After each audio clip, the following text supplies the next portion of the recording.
Good evening, folks.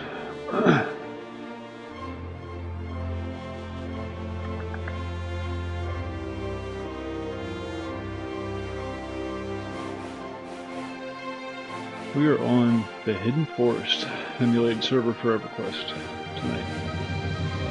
As you can see, I've been on it before. A while ago. Made a bunch of characters. Got them all about mid-level, and that's about it. Tonight we're going to start with a fresh one.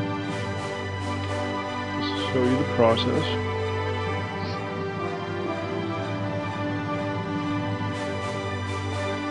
Oh, what to make, what to make.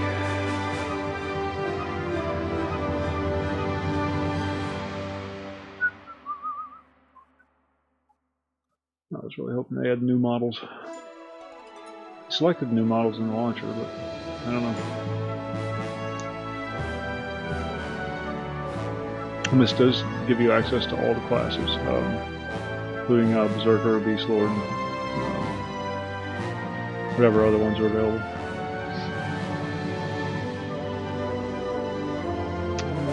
Let's just do, oh, I don't know, Dark Elf?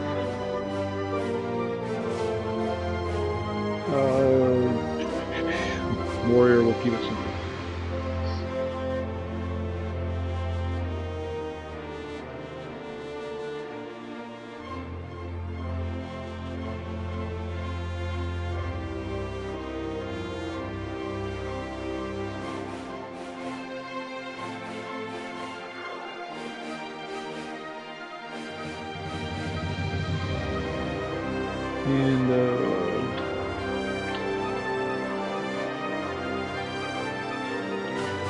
And we'll call him Purple. Name rejected. Well, maybe I already have one.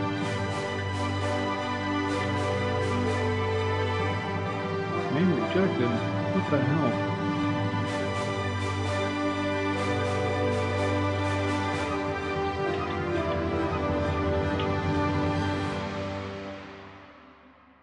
There we go. We're not actually going into the Mines of Glooming Deep, it just says that. Just use a standard titanium edition set to set this up, and then their custom patch files and whatnot. Very custom patch files. And you'll see that as soon as we enter the game.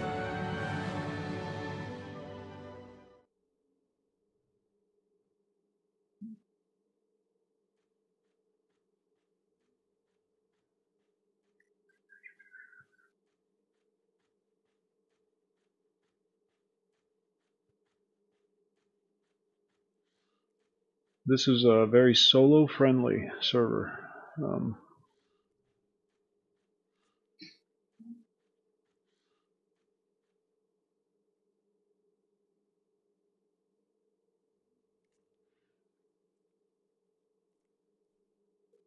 Speak with Queen Adrian, I guess her name is. Let's not show any more tips. Got our little windows set up here, our compass, personal, what's it in our target window.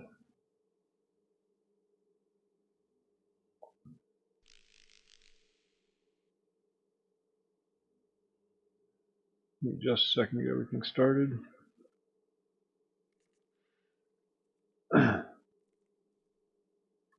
This is a heavily customized server.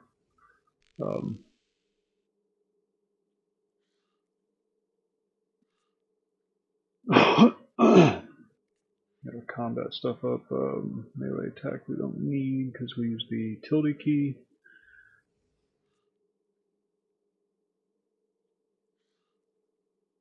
Taunt, bash, and kick. Throw the ranged weapon down there. Don't need to find. Don't need to sit. Go hide up there, and I think we're done. Not going to be using a lot of bind wound either, because they do have bots on the server. So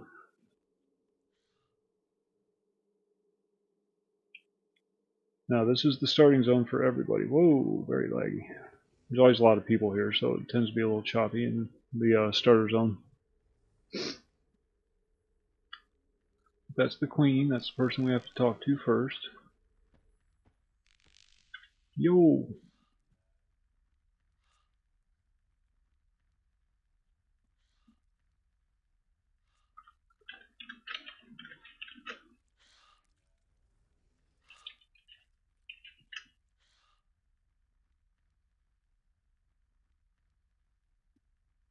I can make a difference. I am interested. I have a gift for you. Start you out with a backpack. How nice.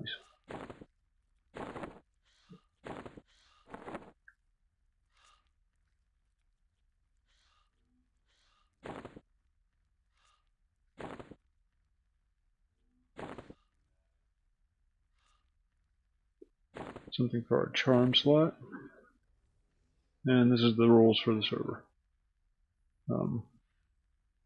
And yes, there are rules, but they do encourage boxing, so they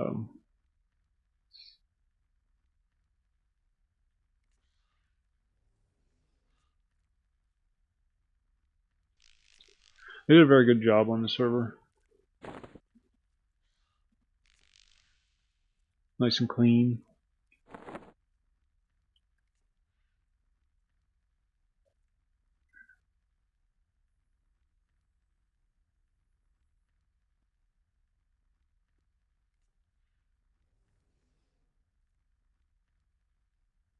And she directs us to go speak with Forlin, who is to the north somewhere, I believe. Very choppy once when you're in the center area. Q. Speak with Curious. Oh, this thing says speak with Curious.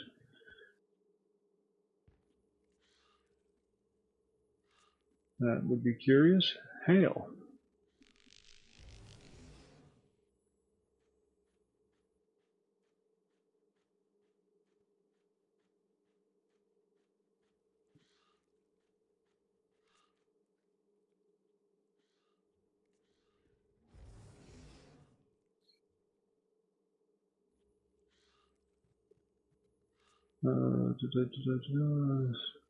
Zones. Bots.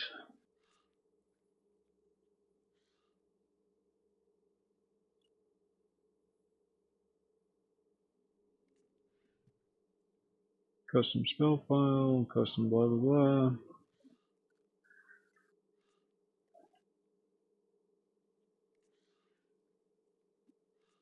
Yes. Do I see a cute dragon? Yes, okay, that means if you see the dragon and you see the spell effects, the particle effects on his swords, then that means you have the game installed properly.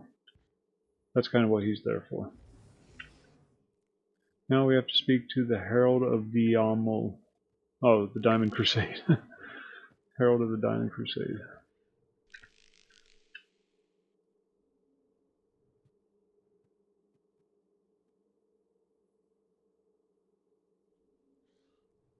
Okay, and he tells us about the alternative progression path. There's two different ways to play the game. There's the standard way and then the alternative progression. Now we have to speak to Darton the Blade Master, and I believe he is over here. And this is the guy I believe gives us our starter weapon. Hail!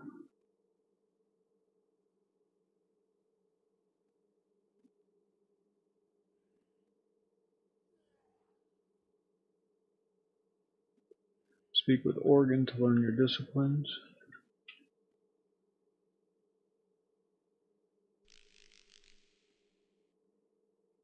And go practice on the zombies behind me. Ha!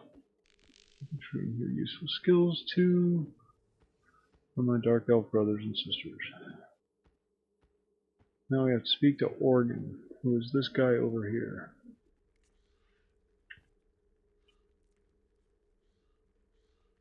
Bribe spells. Come on. Meditate.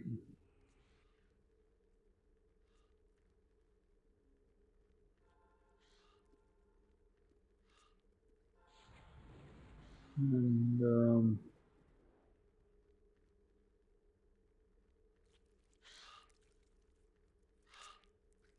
okay, this is the guy who teaches you your spells basically.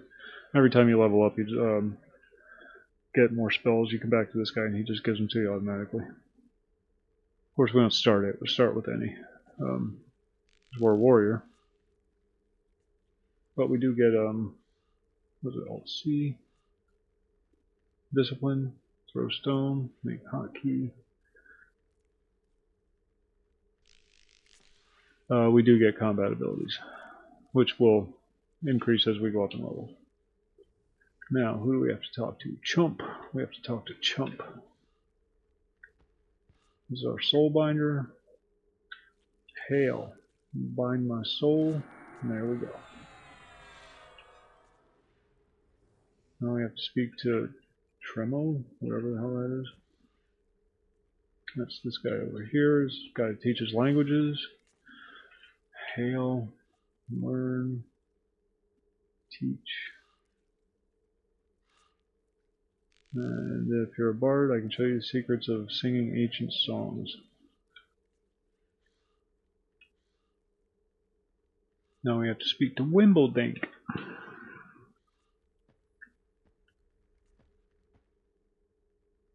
Where is Wim? There he is. This guy opens up all trade skills, including alchemy. Okay, now we have alchemy, tinkering, and make poison.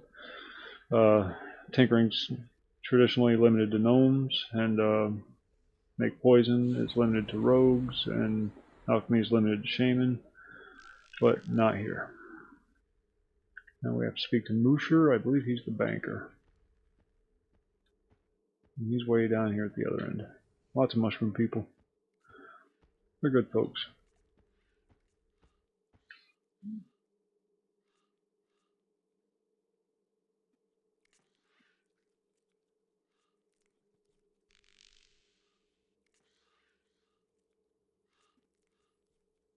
There's Musher.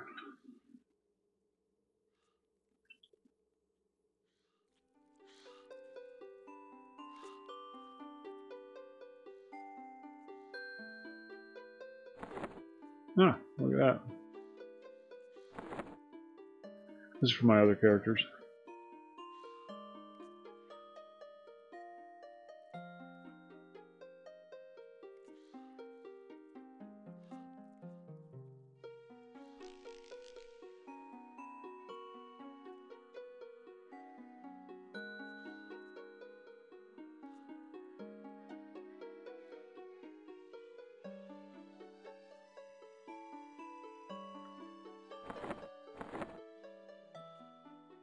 I have no idea.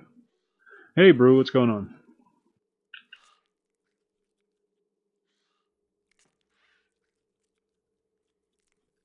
Now I have to speak to my class type armor guy, and that would be him.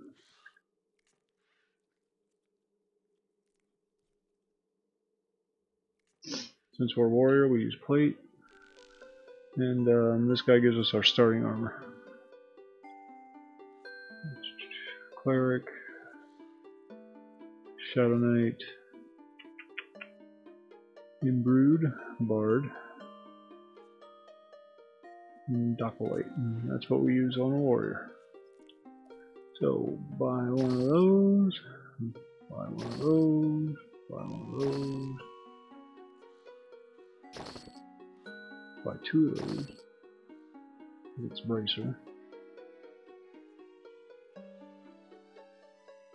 Greaves, helm, and arms.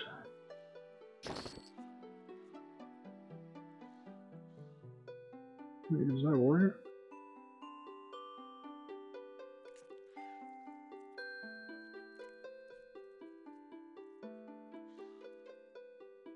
Oh shoot, I don't want this stuff.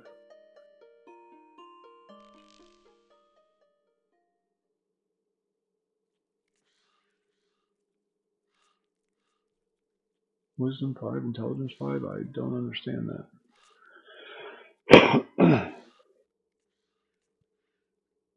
Yeah, we'll wear it.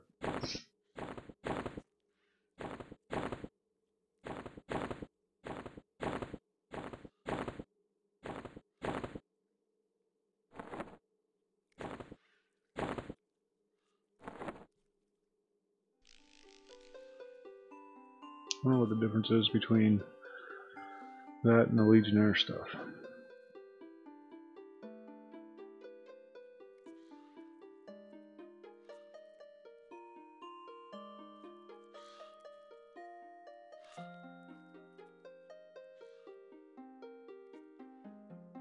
Well, it's much better, that's what it is.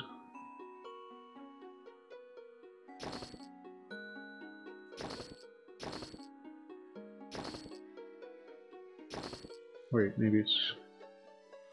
No?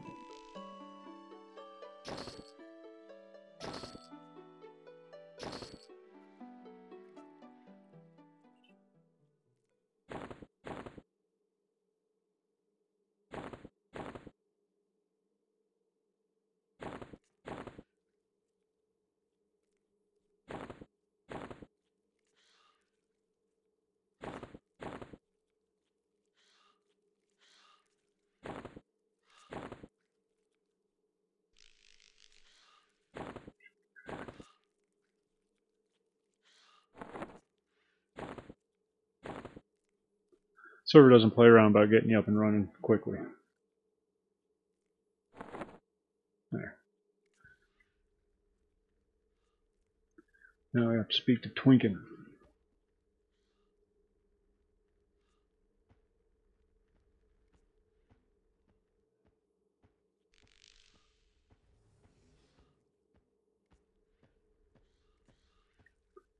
This is the guy who gives you the bot.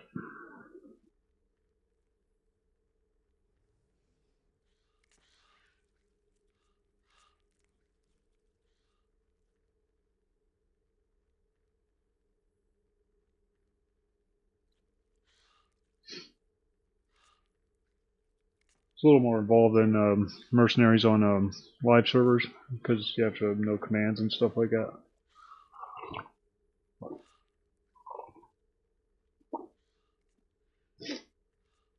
Bot create help.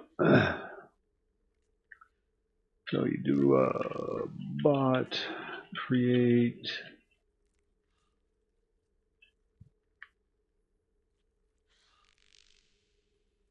ZY.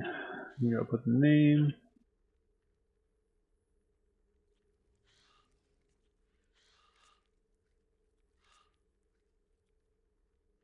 And then you gotta put the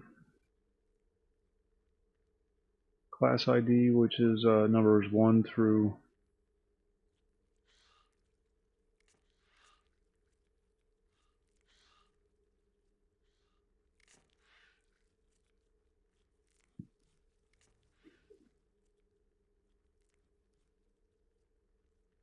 16, I guess.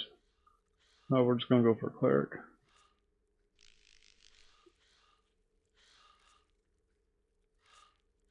which is 2. Race is well,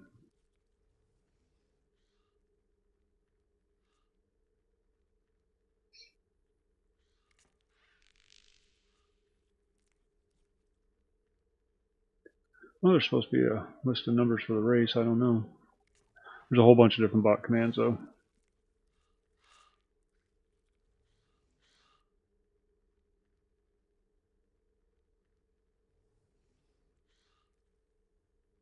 Now let's just pick a number at random. 4, 2 space 4 space male.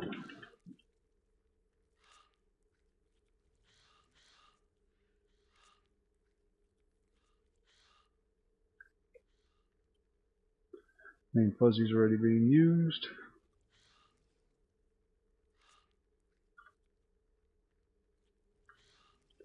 THOLD.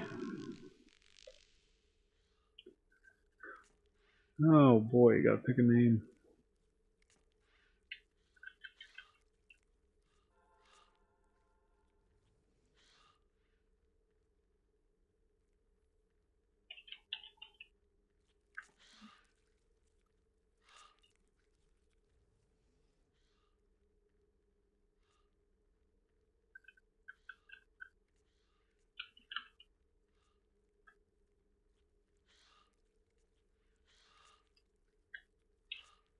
Race class combination is not allowed, so let's try 5.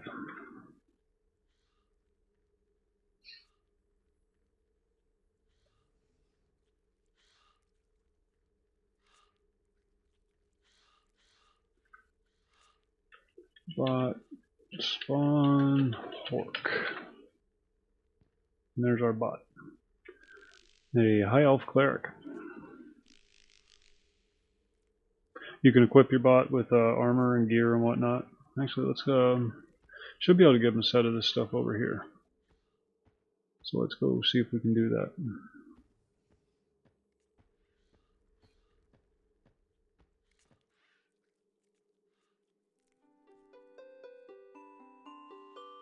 What is that, cleric? Yeah.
One second, I have to get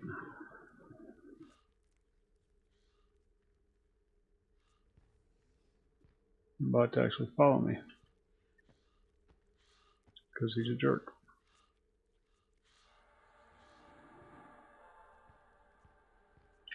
Oh, that's right, you have to be grouped with him. Okay.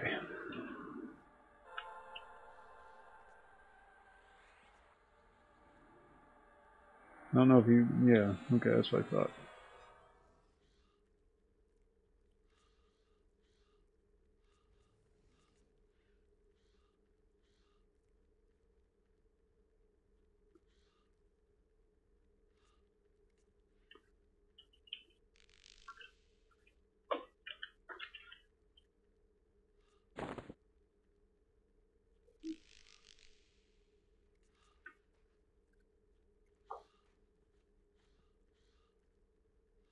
Yes.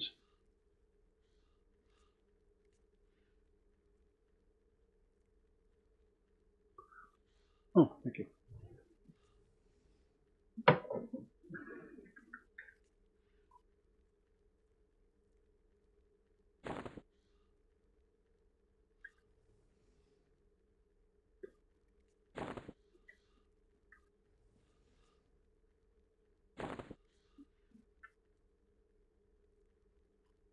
You have to use a bot give item command.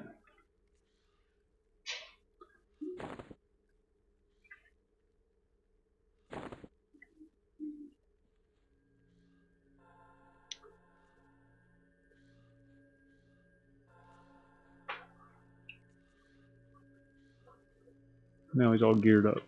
See that? See that?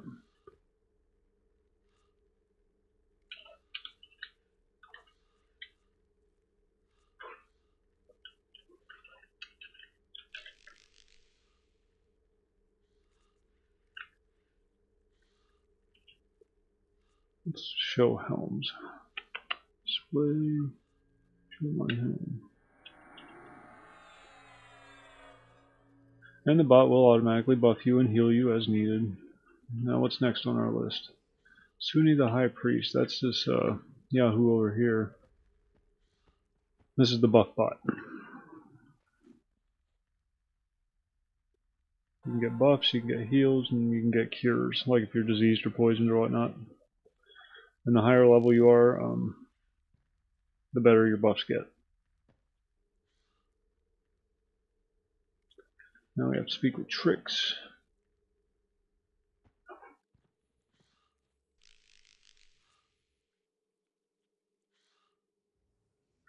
No, that's not tricks, that's trick. It's T-R-I-X. There.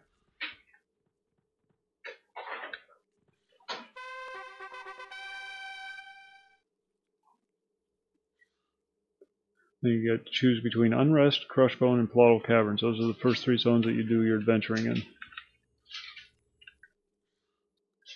And that's it.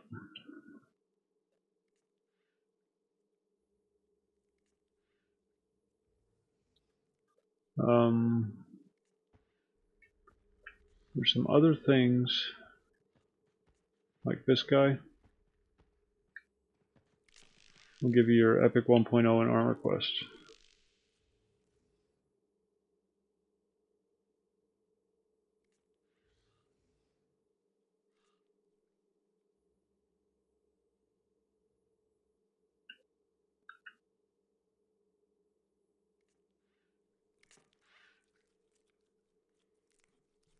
Then you have to find these 3 crystal things and you hand them into him and he'll give you your Epic.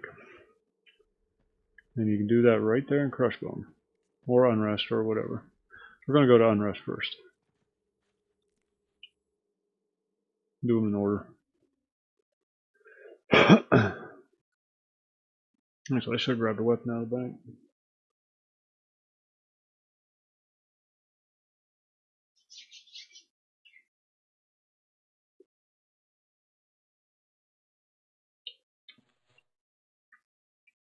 Then there's somebody there to send you right back again.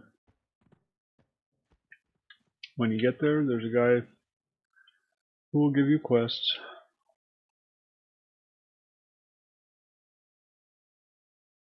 Who let the dogs out. Collect 5 guard dog furs from the guard dogs.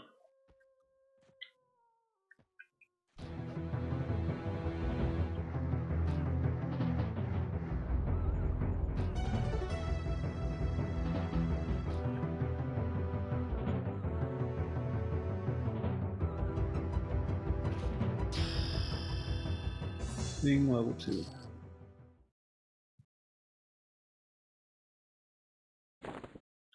There's 1. Uh-oh.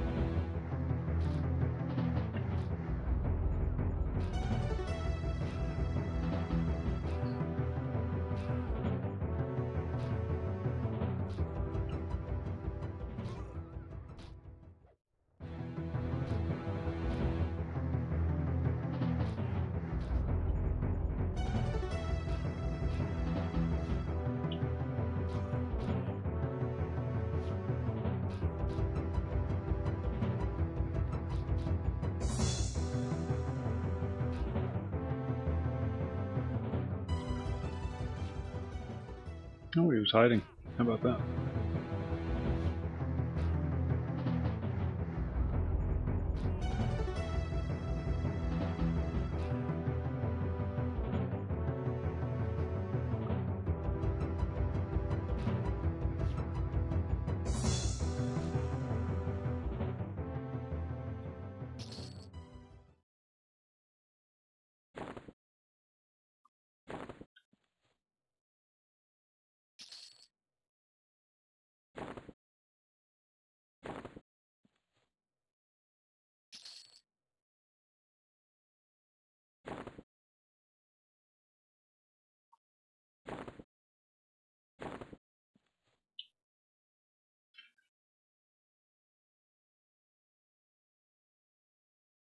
Huh, earring. Why can I not equip it?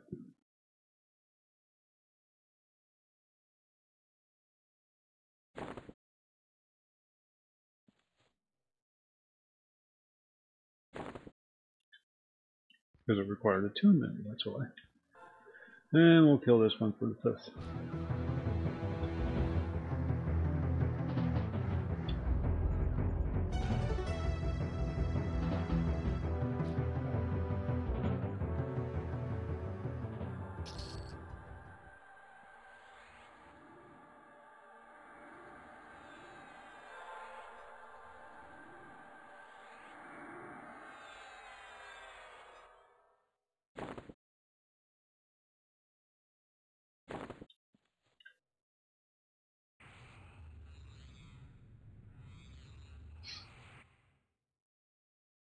I don't know what this does.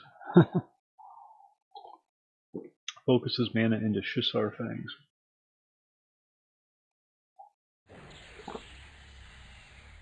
What the hell are they? Throwing stars. Neat.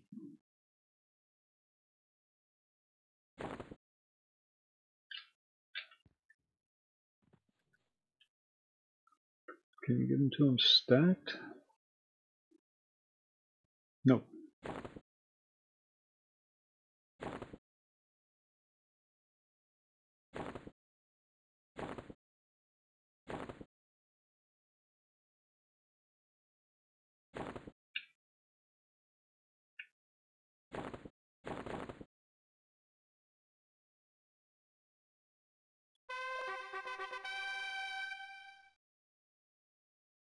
Oh, I guess he automatically takes them out of your inventory.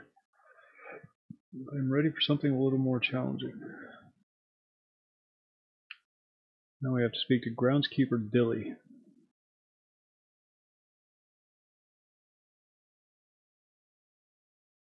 Oh, Billy, sorry.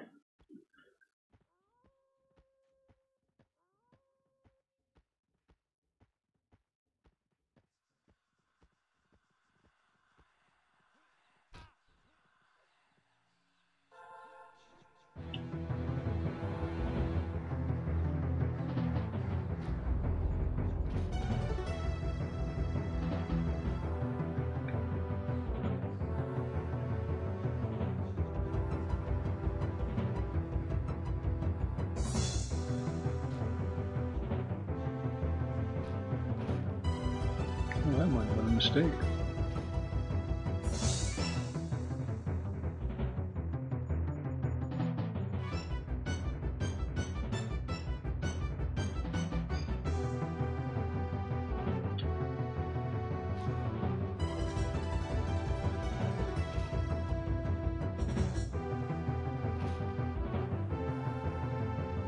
Thanks for your help there, Captain. I'm gonna die. Oh, that's a neat looking weapon. This time we're gonna stop the bank and get a better weapon.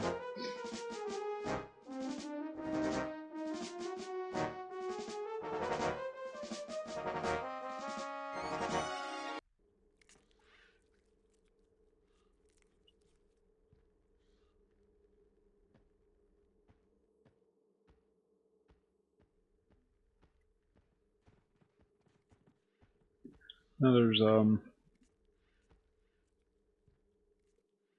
weapon vendor over here.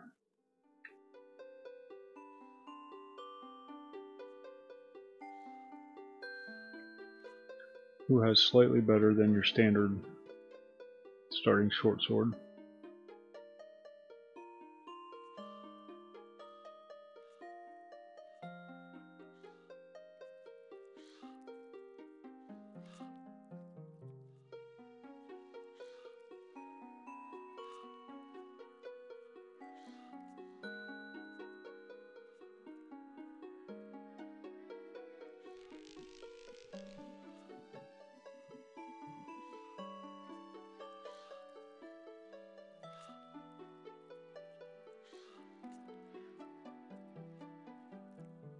Good lord.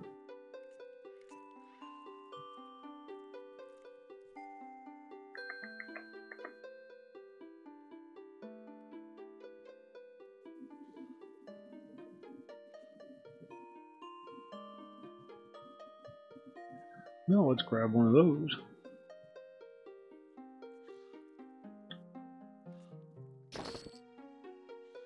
Was that a thrown weapon?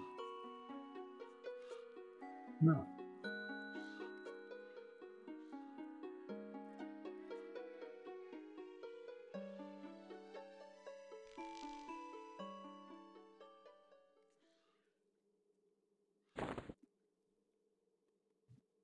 Ah.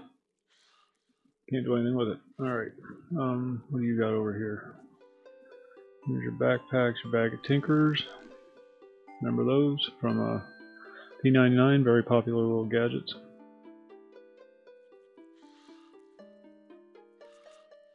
Somebody sells off-slot weapons, and I can't remember who it is.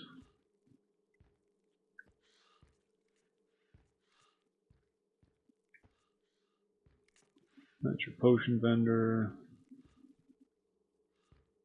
Artifacts.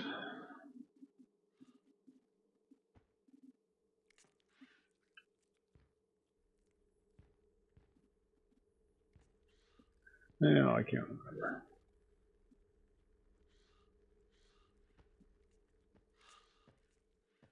But regardless.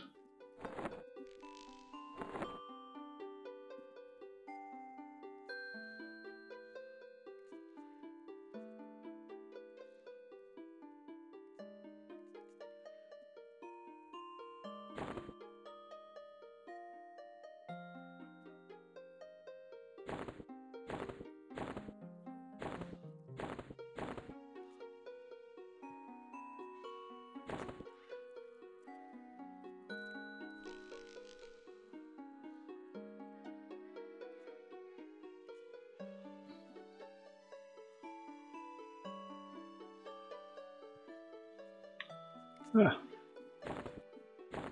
Let's go with that. Flawed Worm Slayer.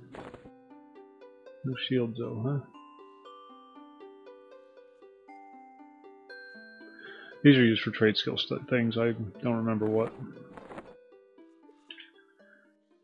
Alright, let's go teach them bad guys a lesson. Does this guy sell shields?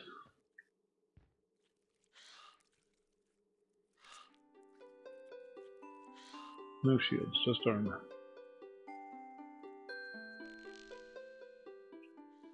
Does anybody sell a shield?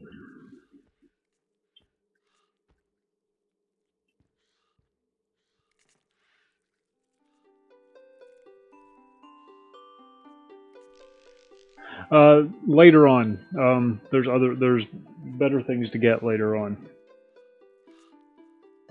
This is just the starting gear. I don't know.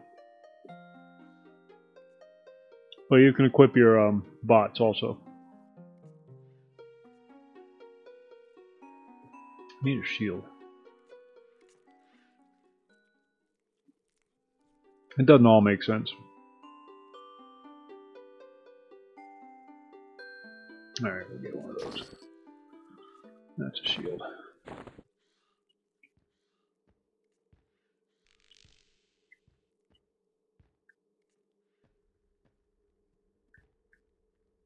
Alright, what's the command for...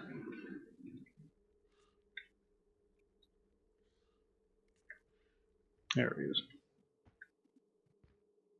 We'll invite him back into our group. And he'll start buffing.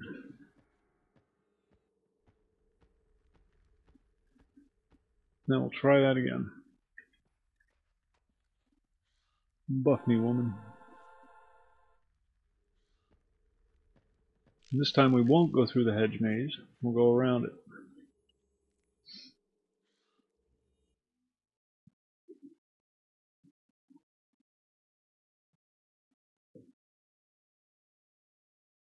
How's it going, Anonymous?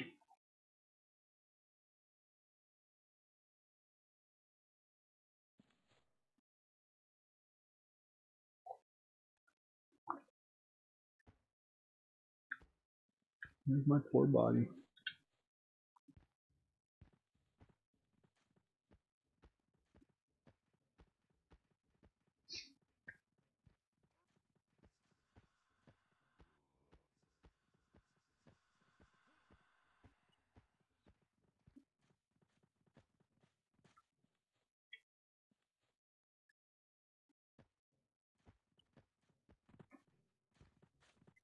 Groundskeeper Billy, that's our next quest giver. Bing.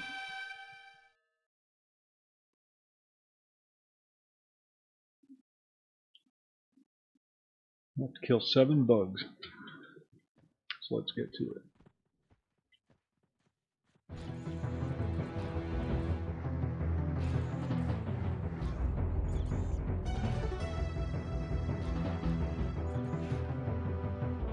There's a lot of people on here, surprisingly. It's just it's so easy to blitz through the low levels that they're all doing higher level content.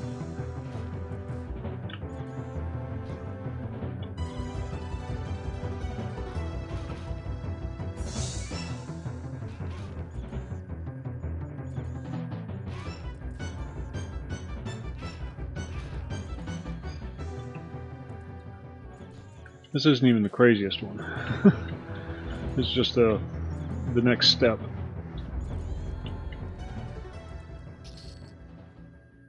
Yeah, yeah. That's it ruined the grouping experience, I think, for a lot of folks. But this server has nothing to do with grouping. This is a fun server. I mean, you can group, but you can also bot with 20,000 characters. You'll see.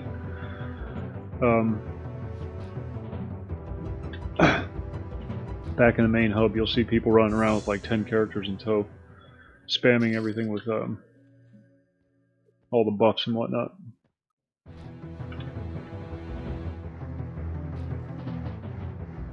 Alright, Budro. Good night. Love you. Yeah, I wasn't on last night. Daughter hurt her leg, so I was up with her all night.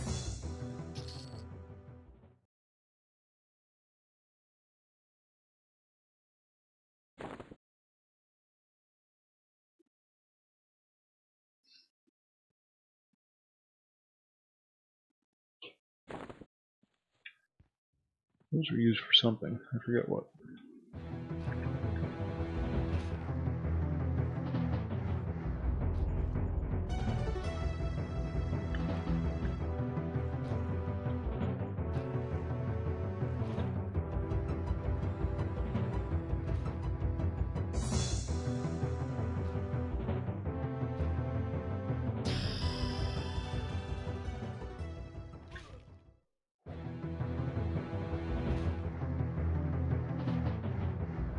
No, you can't raid on live. On here, this is the Hidden Forest server. This is not the live server.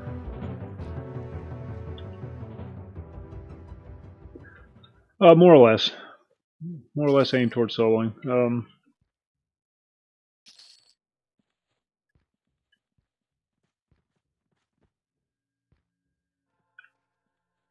One more.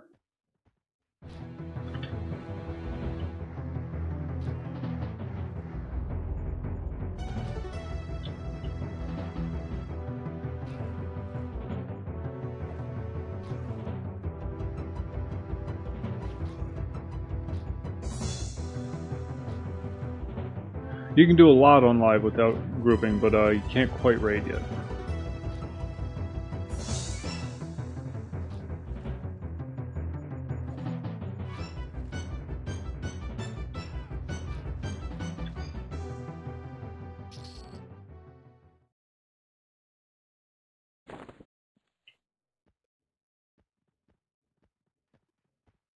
Okay.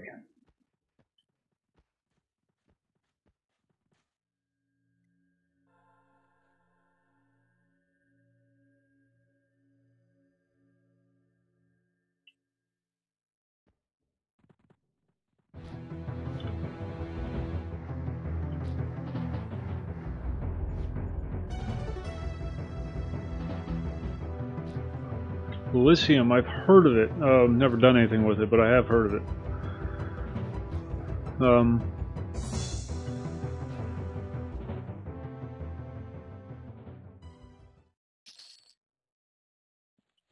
I don't hate WoW, I just don't want to play WoW anymore.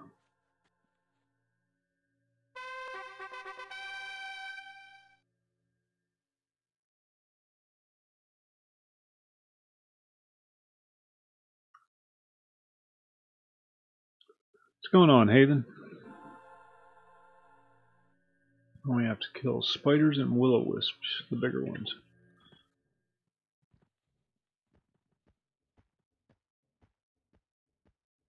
Should have actually gone to Crushbone first. Let's do that. I'm doing good. I'm doing good. Well, I don't know. It was a very rage-inducing day today. I don't know if I want to get into it or not. But...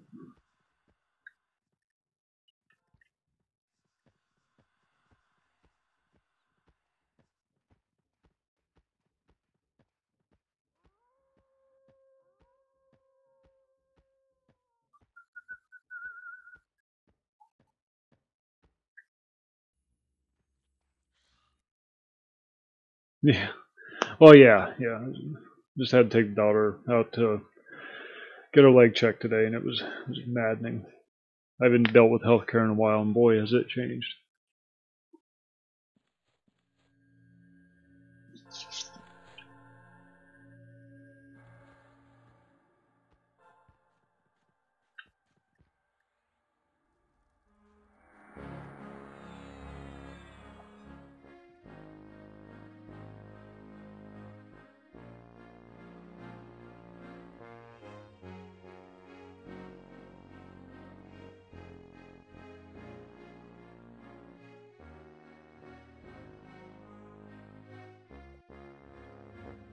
Actually, level 6. Okay. It's nothing then.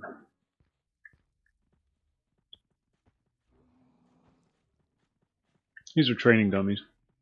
Use these to raise your skills up. See. They don't hit back.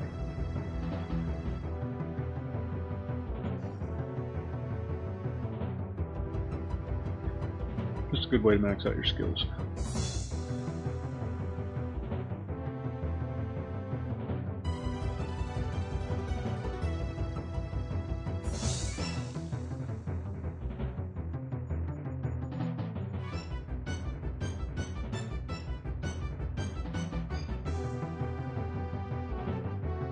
Oh, tried 2002.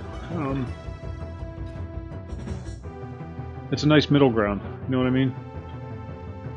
You still get that kind of classic Everquest feel without having to be locked into. This is the Hidden Forest server, Hayden. It's one of the heavily modified servers on the EQEMU network.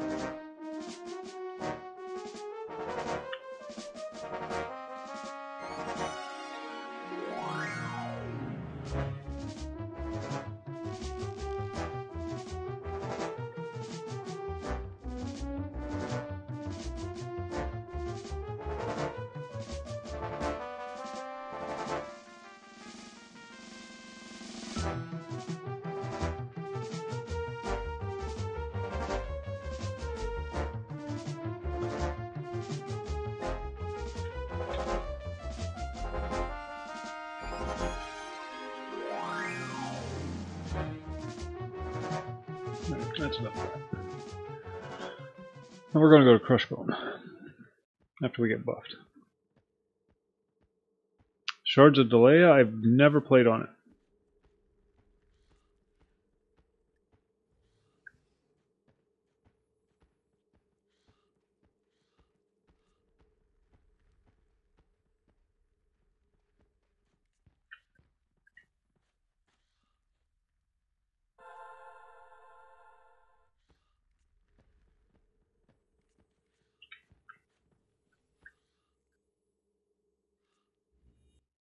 Now, the reason we're going to Crushbone is so we can make our starting sword.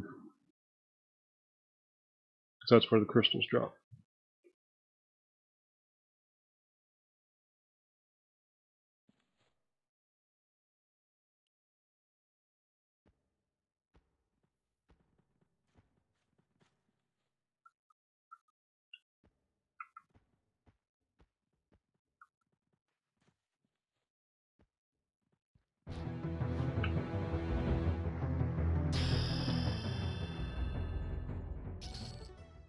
These things.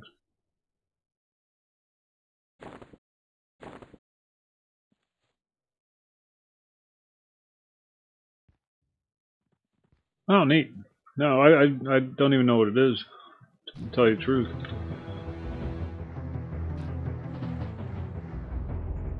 I was just excited to find Nashron's call server today that I could actually play on.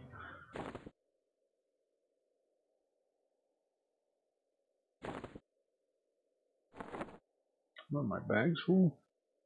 Get rid of that. And that.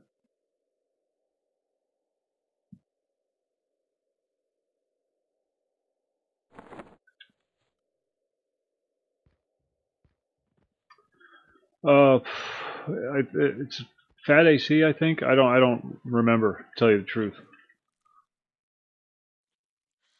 Very difficult to find. They're hiding their servers now, so Warner Brothers doesn't shut them down.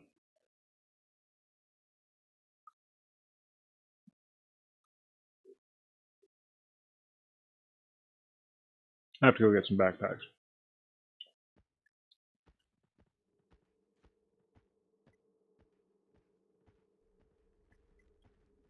And some coffee.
No, it was fantasy. They came out around the same time.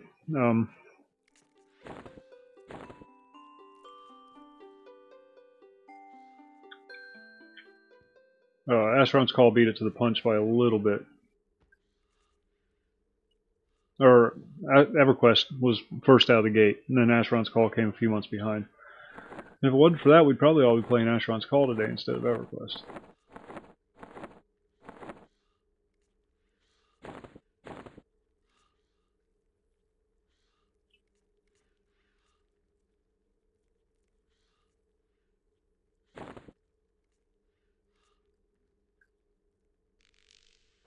Got to give me sleeves.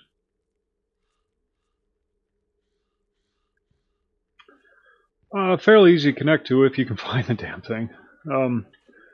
Everybody's kind of sworn to secrecy on it because Warner Brothers is going around shutting them all down. But join the Facebook group if you're on Facebook, and they'll get you hooked up.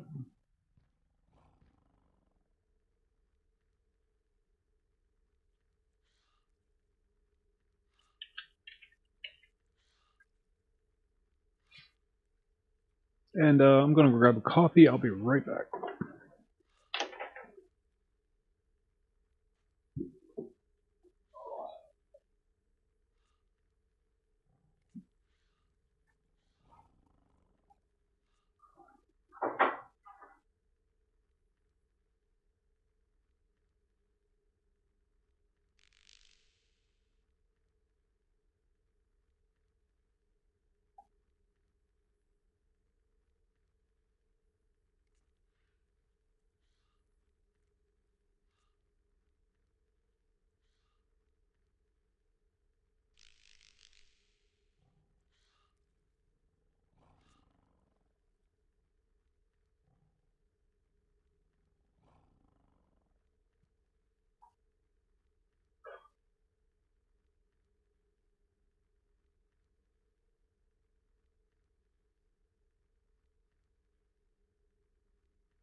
Why am I not playing? I don't know if they want any exposure.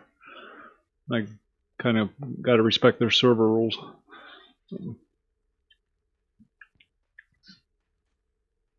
If I'll ask, the people that are running the thing if it's okay to stream it, and if it is, then I will. But if they'd rather not, then I won't. Kind of deal. Warner Brothers is being major dicks about the whole thing.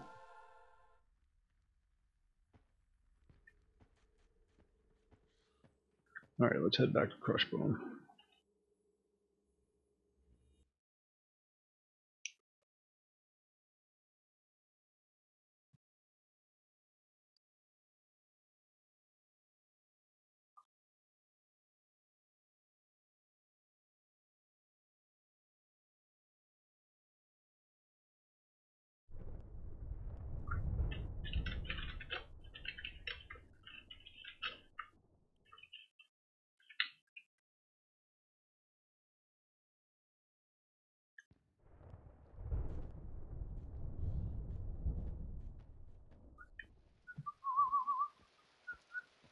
Now we're going to be killing a bunch of orcs.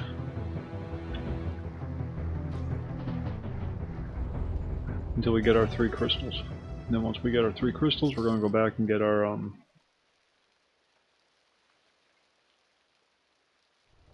now these patterns and these sheets of metal that I've been picking up, used to make your upgraded set of armor.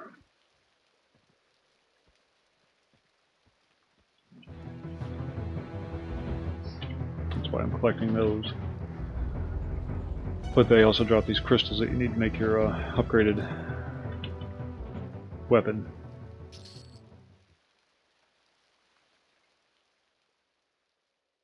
It's a monk weapon. That's what I'm working on right now, Brew. There's these 3 crystals that you have to get. 3 of these things. And that's pretty much it. And boy is it epic. But then they have all the expanded epics also. 1.5, 2.0, 2.5, yada yada yada.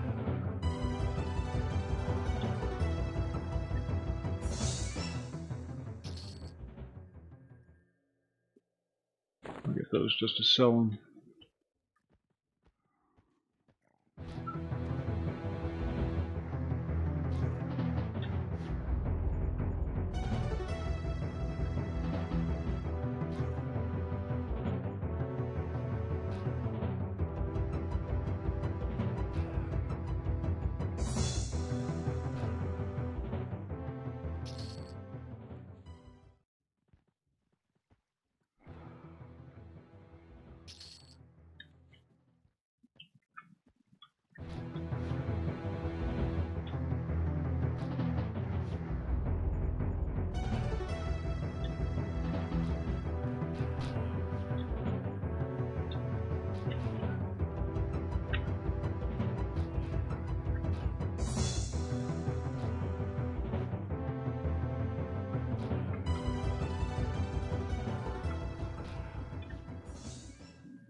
Shush. A pox on Star Wars.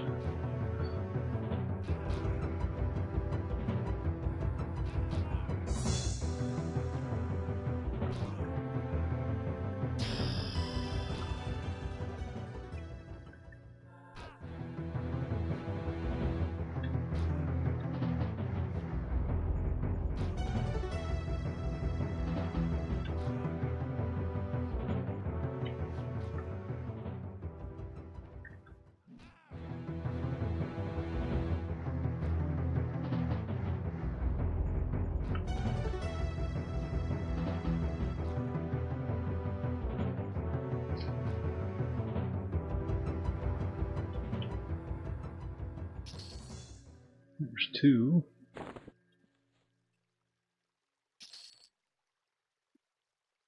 Club of the Undecided.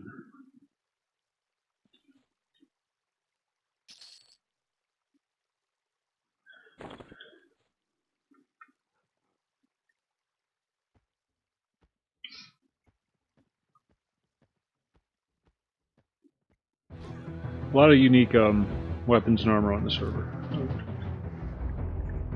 And a lot of traditional weapons and armor too, but with upgraded stats and whatnot. So.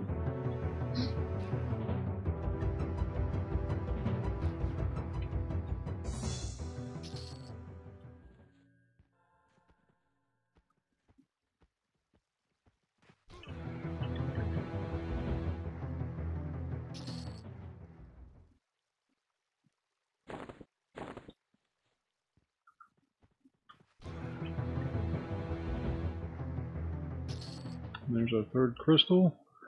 So we'll be heading back to town now.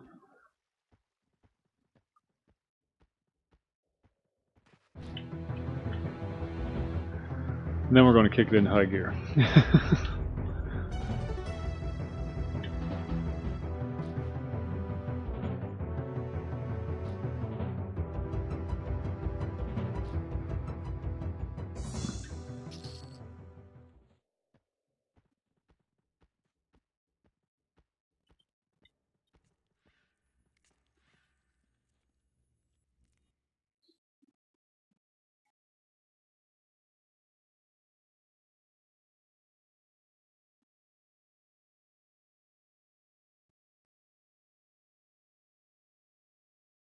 'm going to keep two blades separate too, so I can dual wield them.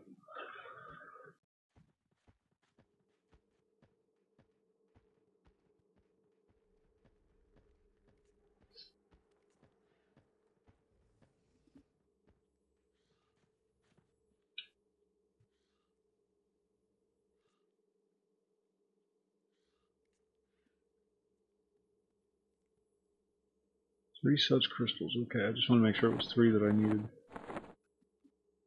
There's one. There's two. And there's three.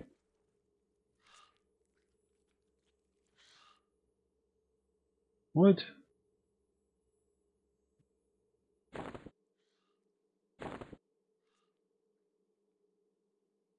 But that's what you said.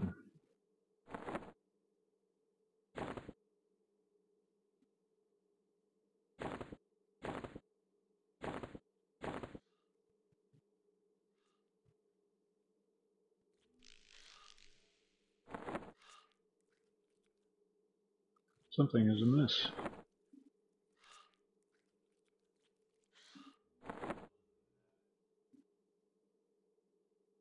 To line up my bags, it drives me nuts when they're not just so.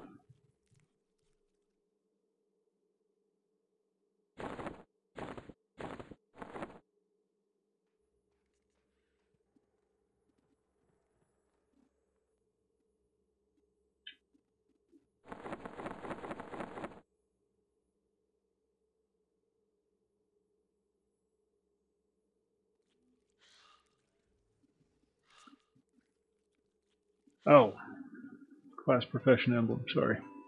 Derp.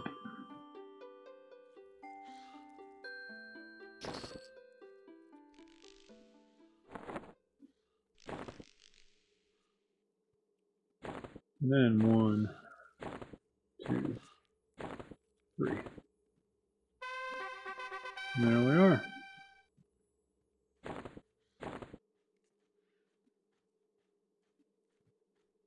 Oh, I guess you only get the two-handed one. Oh well. I'll take it.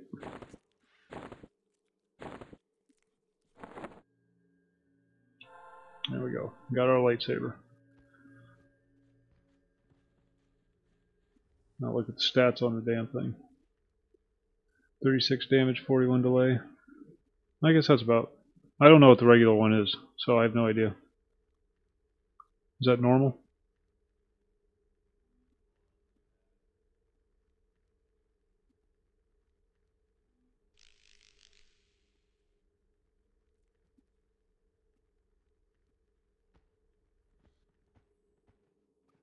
Let's go raise up our two-hand slash skill just a bit before we go back out in the field. And then we'll go back to unrest and finish up there.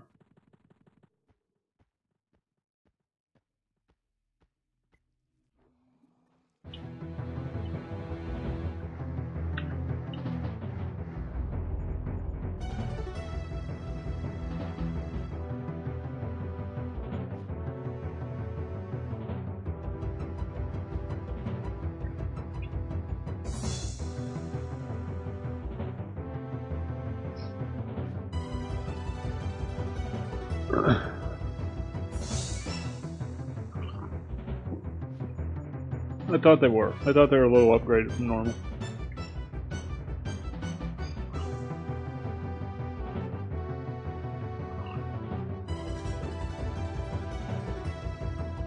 But I don't necessarily like the server because all the twinking and whatnot that goes on, but I like the creativity involved in putting something like this together. That's why I like popping over here. The work, first of all, that went into putting it all together, and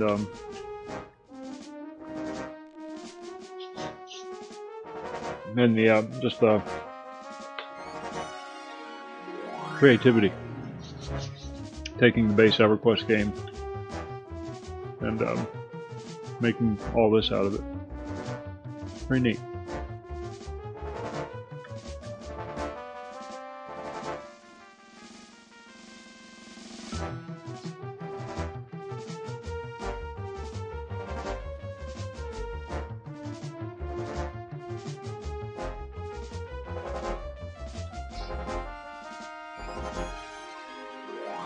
Yeah, yeah.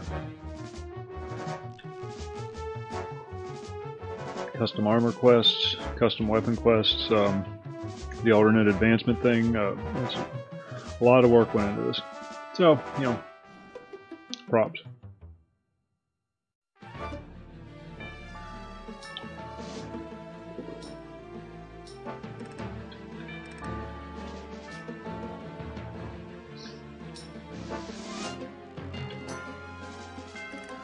If dispersing ends up showing up tonight, I'm going to fill you all, or regale you all with our tale of taking the beast to the ER today. But I don't want to tell the story twice, so I'm going to wait to see if dispersing shows up. Still get a kick out of it. Oh, it was a nightmare.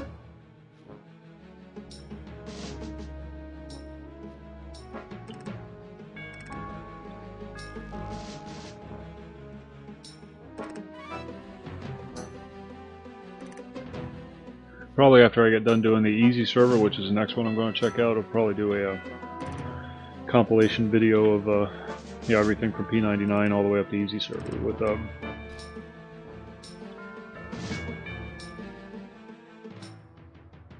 P99, P2002, Hidden Forest,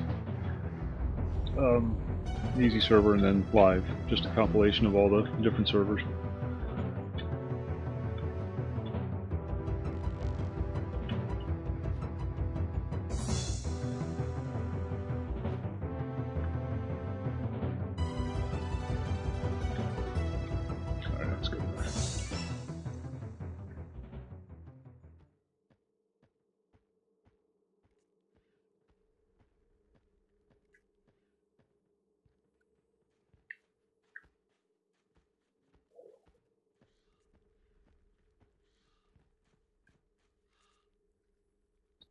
This one will teleport you to the normal zones.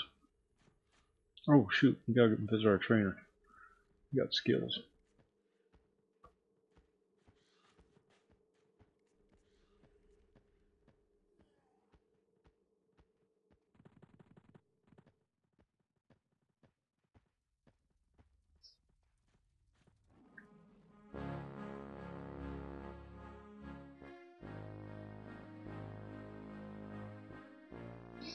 I think that's it until 13, dual wield at 13.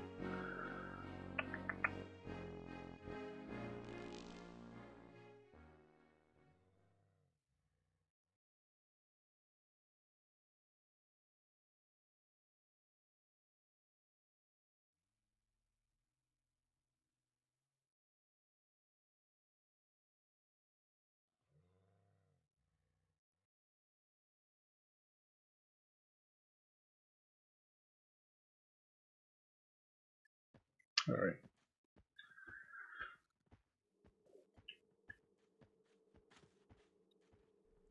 I thought you could get the swords individually for dual wielding purposes. Apparently I was wrong.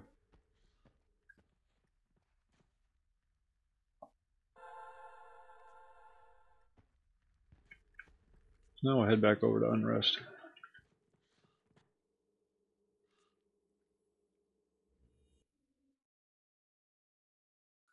First three are Unrest, Crushbone, and Plottle Caverns. They'll get you up to level 30.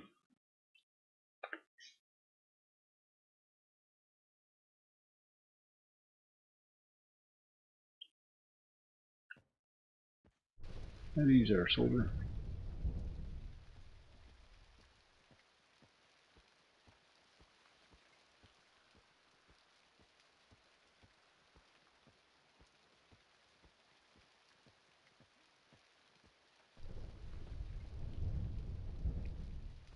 This guy wants you to kill spiders and wisps. This is the Hidden Forest server.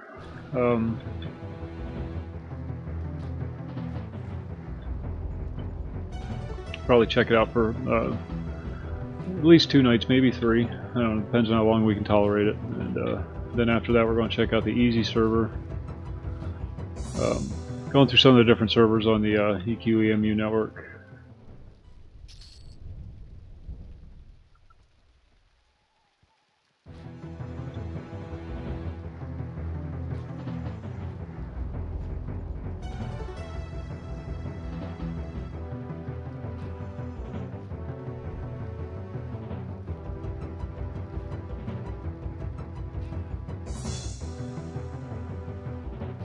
How's it going, Daniel?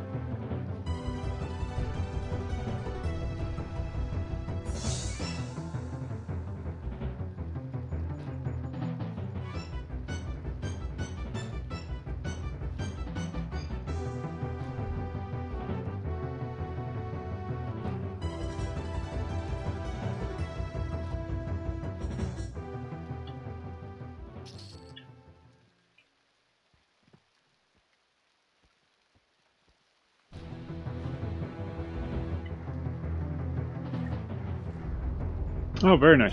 Very nice. Getting close to that point where you're going to have to start grouping soon. Do you know if they got the Christmas quest working yet? Because I really want to finish that. It's driving me nuts.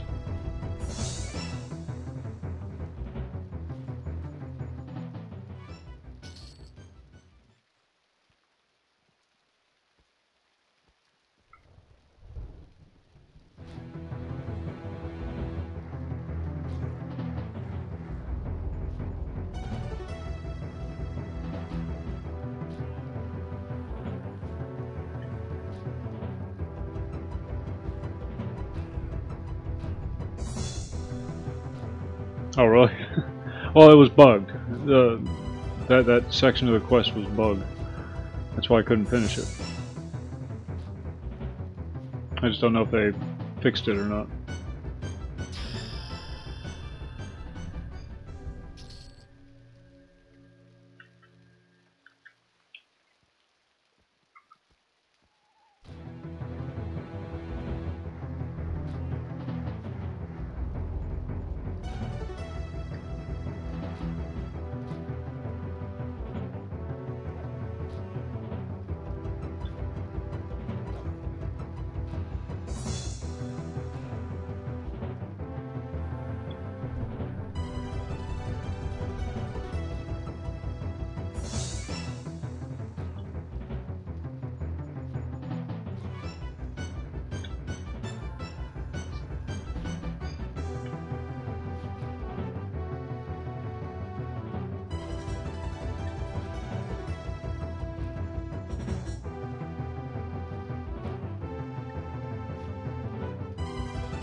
Eventually we're going to need one of each of these brains, so I might as well loot them now.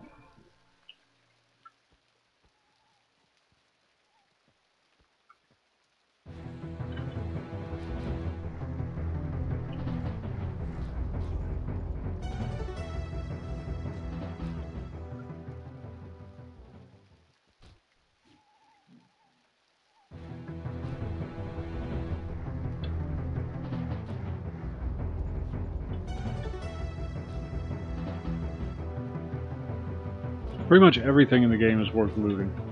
So if something drops, loot it.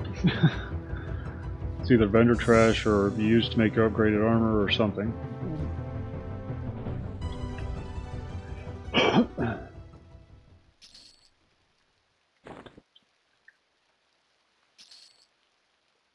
Already got a gray brain. We finished his quest, so we can go turn that in.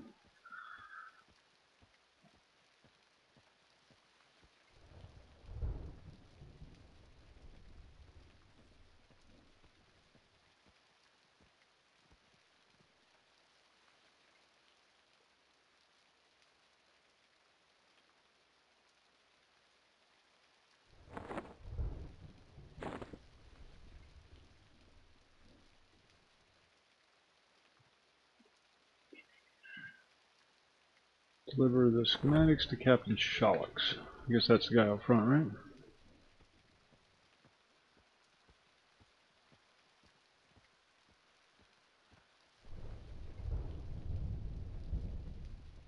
Yeah.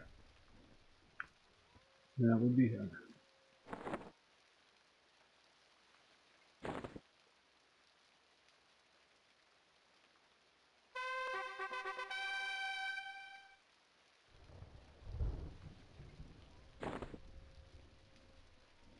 Papa Tobias, that's the ogre up in the castle.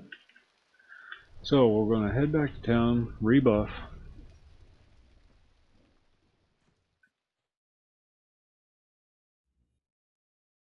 See if we can't make one or two of our armor pieces.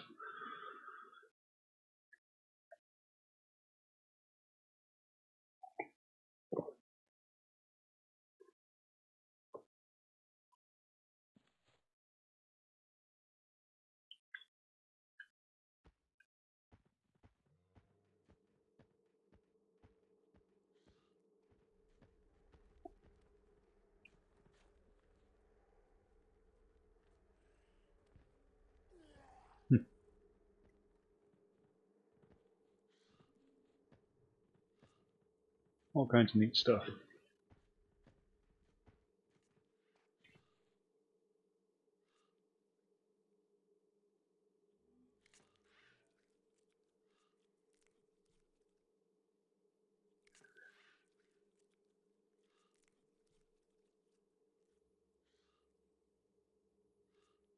Oh, neat. So we can get two of the warrior things.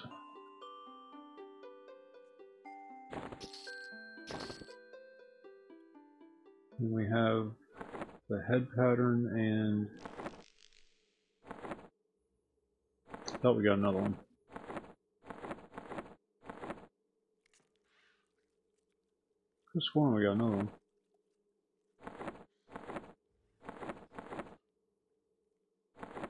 Ah, there it is. And the arm.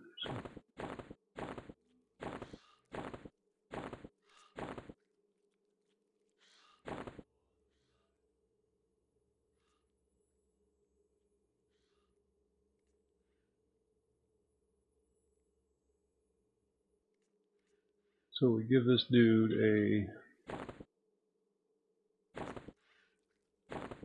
pattern, piece of metal, and a token, and he should give us back.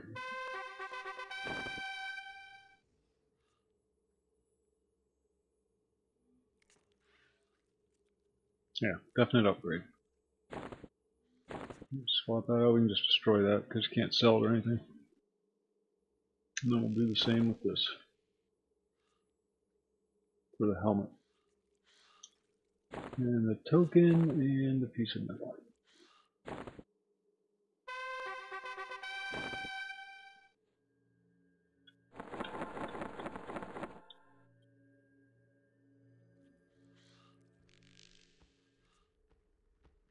Let's go back to Crossbone, I think.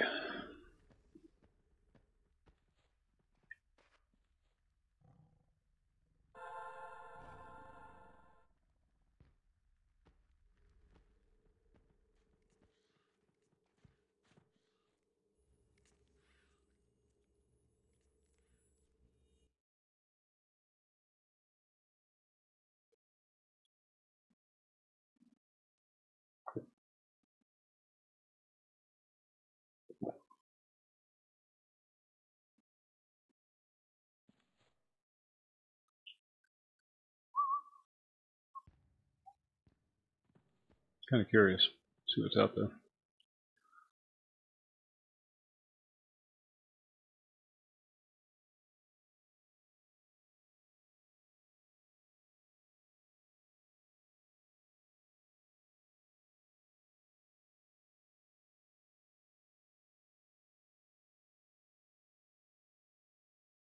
Uh-oh.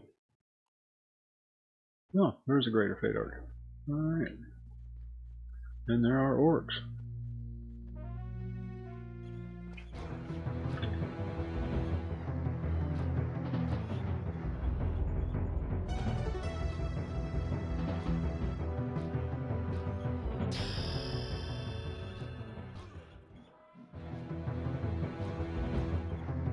Never really spent any time checking out the outside world.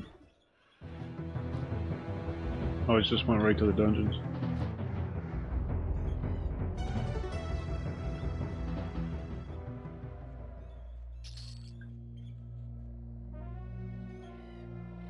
Ooh, screwing up my faction with the Indigo Brotherhood.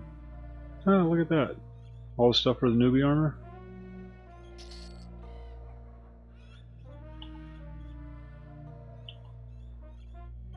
Neat.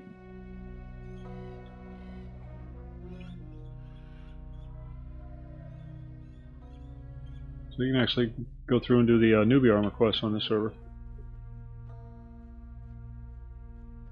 Yeah, if you want a more traditional approach to the game. I didn't realize I had all that stuff scripted.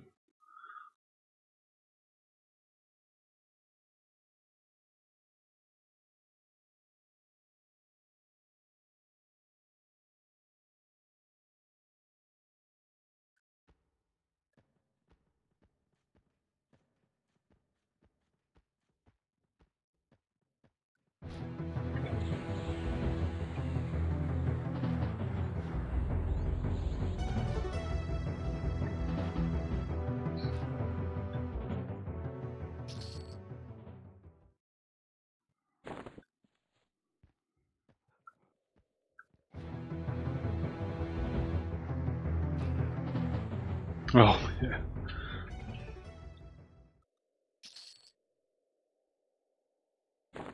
That was but a ute when I did that.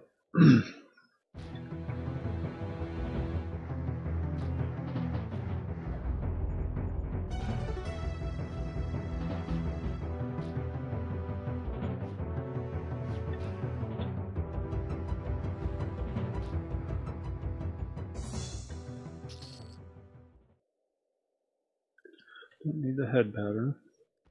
Let's see if the shield dude is up here.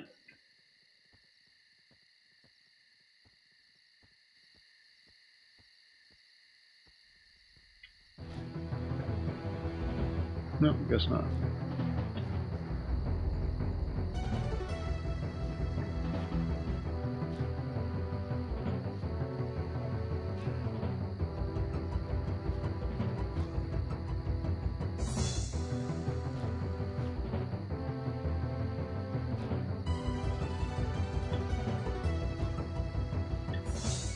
Should have made an ogre.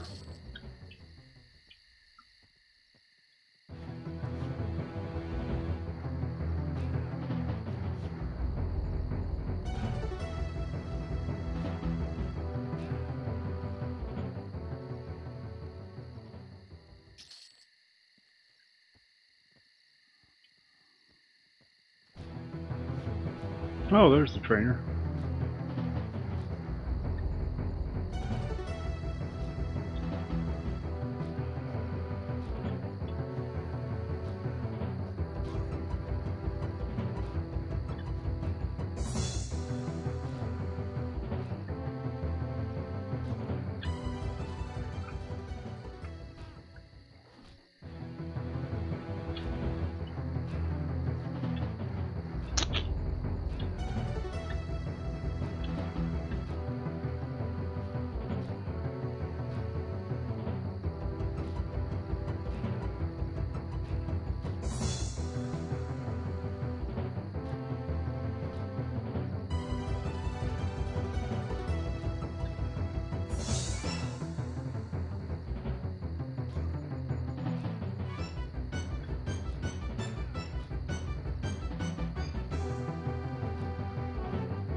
I actually think the bots on here are better than the mercs on live.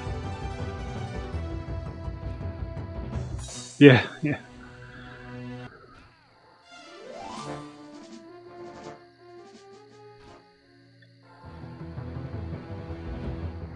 Oh, the armor that you make from the plates and whatnot, plates and patterns, there's an upgrade from that.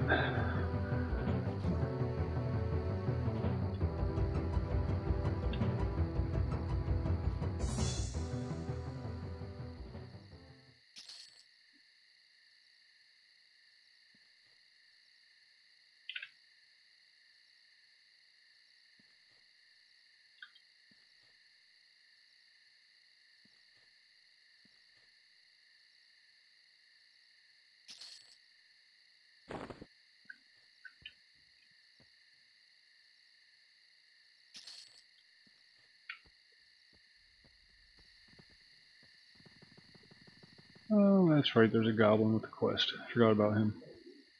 2 goblins, actually. Do me a favor. Stinky heads.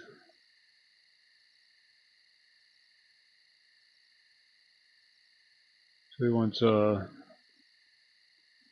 Skullcracker, Emperor Crush, and Ambassador Divin. He wants their heads.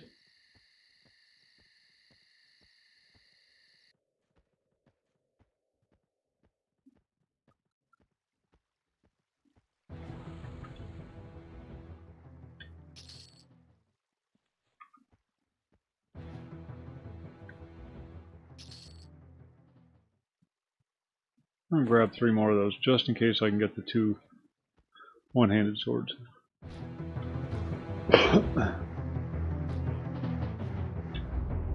So I seem to recall being able to do that. In fact, I have another warrior who has 2 one-handed swords.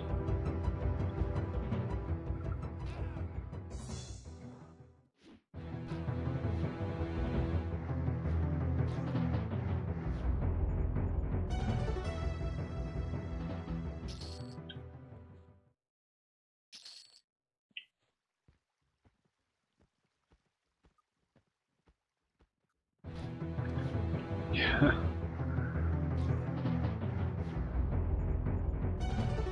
It's so big, long.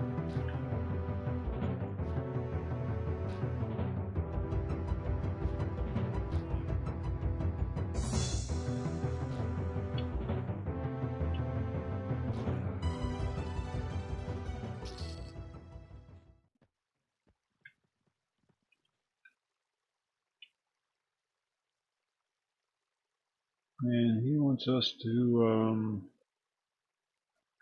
kill 10 orc stompers and 10 orc champions. Well, he doesn't want much, does he?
Don't need the arms.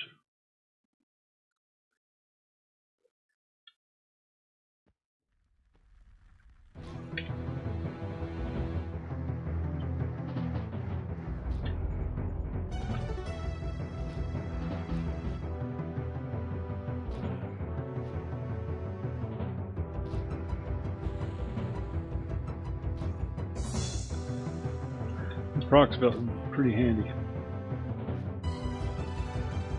Really shortens out some of these fights.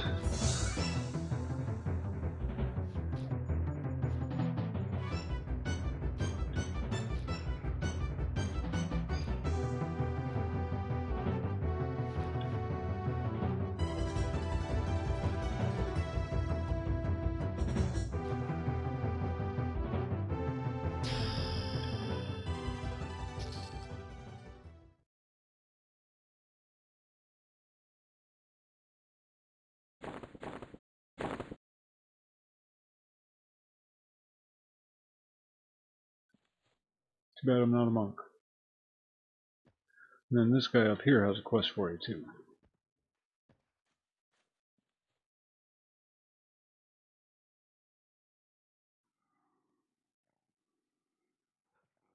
Ten Orcanite ore.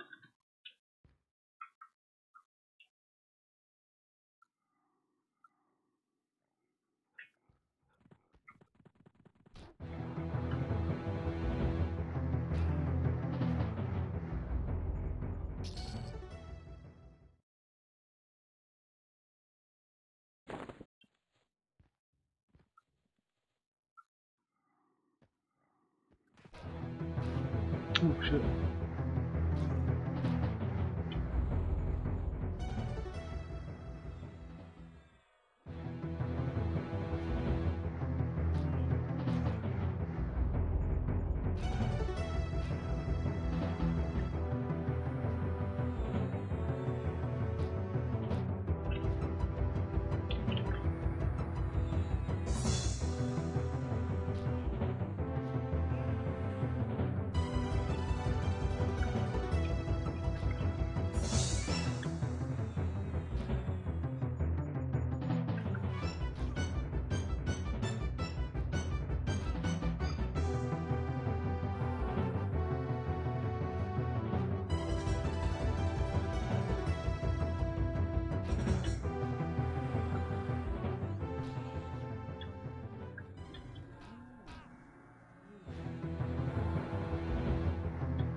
Oh, come on, die already. Oh, he's healing him. Freaking bastard.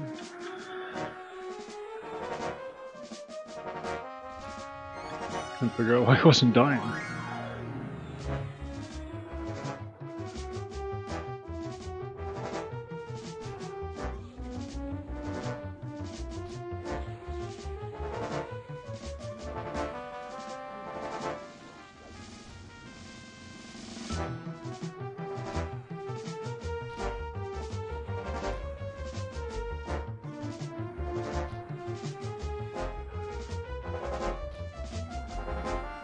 Oh, this fight's getting retarded.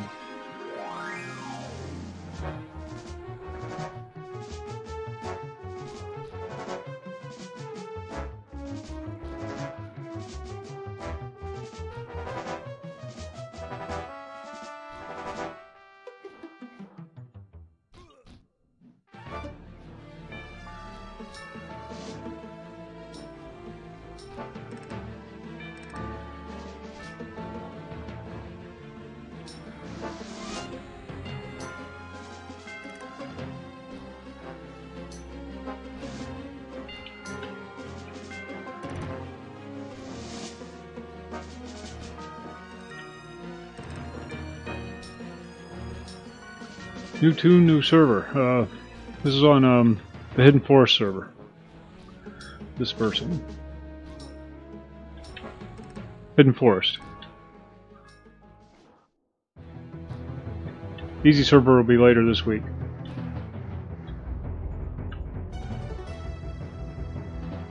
And then I'll be done with my server tour. Then we'll get back to P99, get back to business.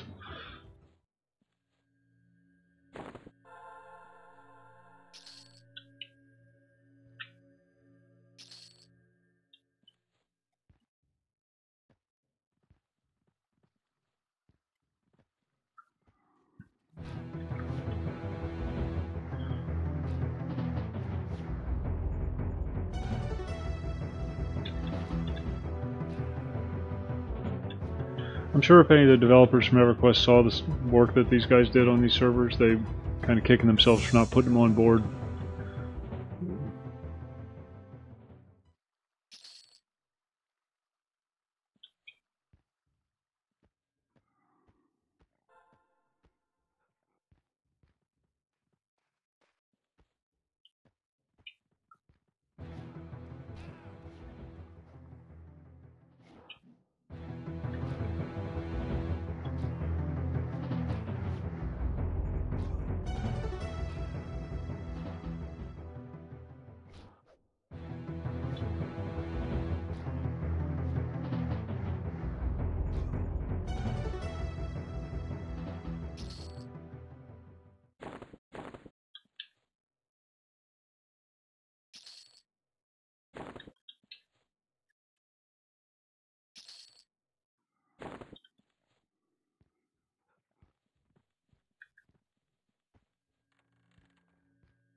Yeah, we'll come back to that one.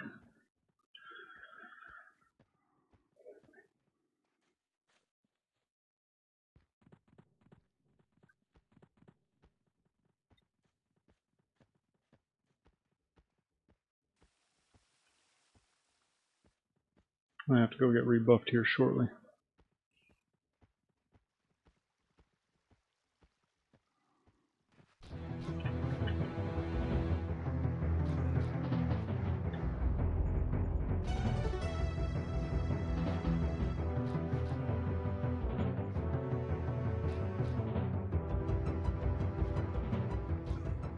Some of these servers are over the top, but the creativity that goes into it, I think if they would have taken a more tamed down version of that and applied it to the live servers, I think it would have been a little less alienating to the older school players, you know. What am I trying to say? Things and stuff.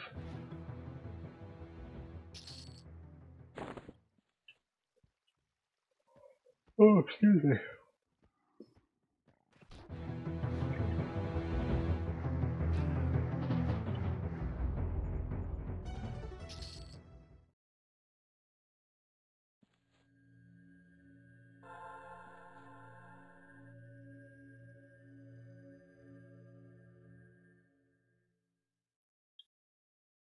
This is a warrior.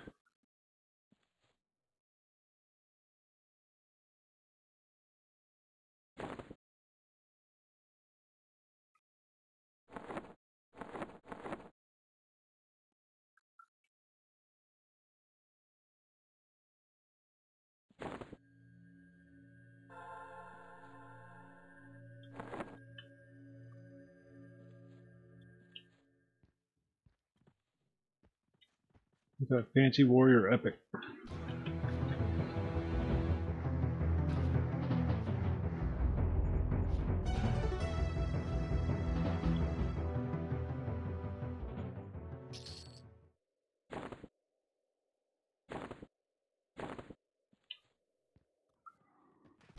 Should have made a Shadow Knight though. Now that you mention it, because I have a warrior on the server already.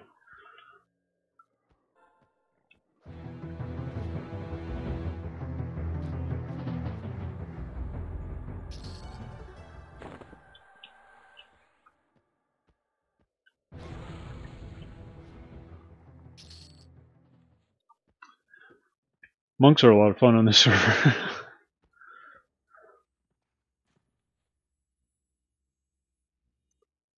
A lot of fun.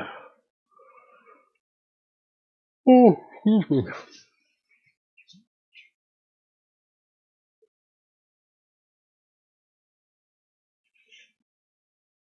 Venom, what's going on?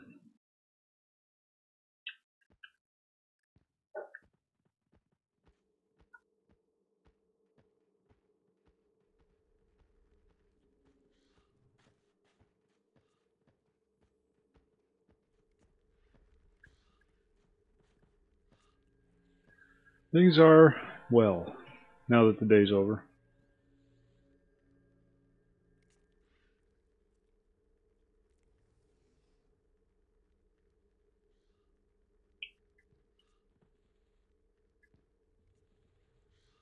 Oh, there's even a bazaar. Odd. Standard zone, sky shrine. Neat, neat, neat stuff.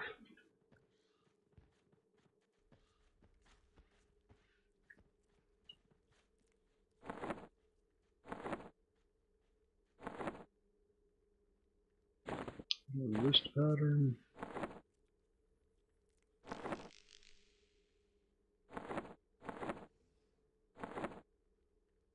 This one I got another pattern. Oh, damn quiver. They break games.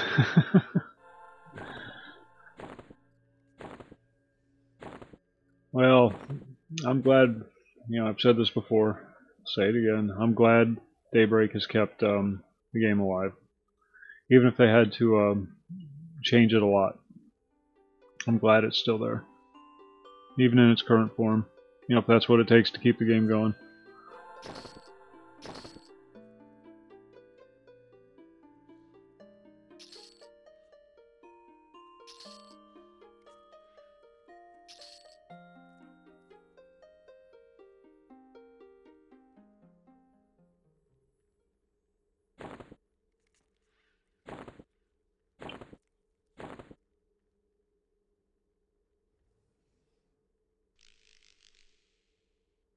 Now let's get our 2 wrist pieces out of the way.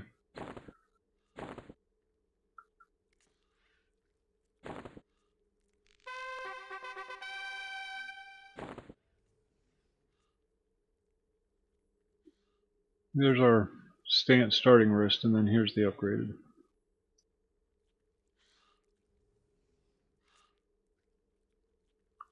So, fairly significant upgrade.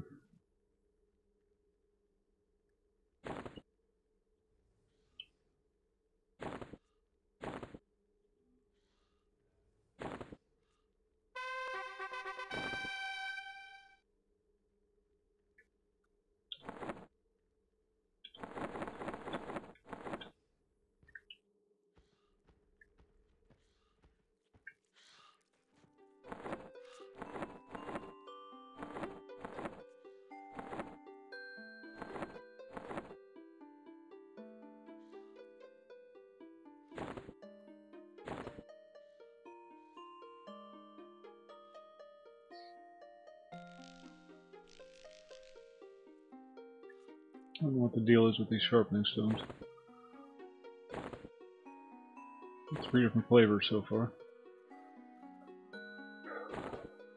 I don't know. Alright.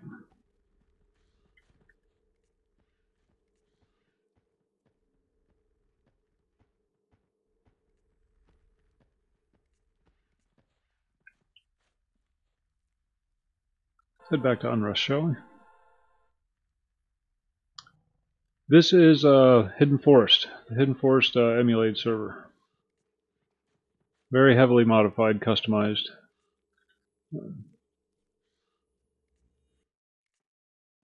Different.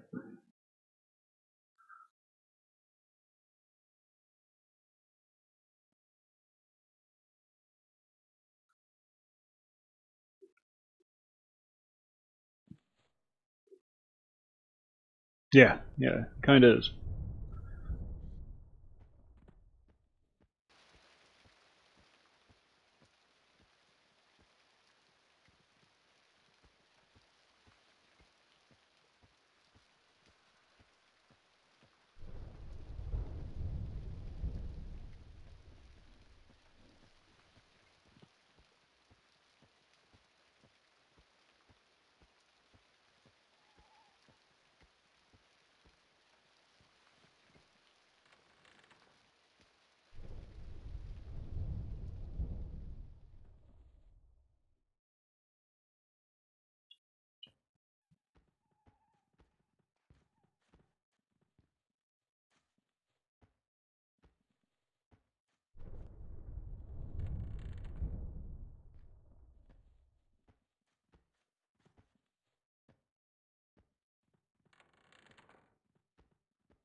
Now we have to give Papa Tobias this letter.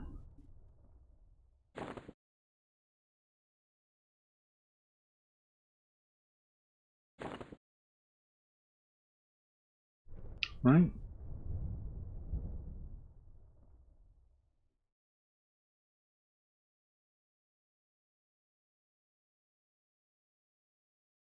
Oh, what the heck?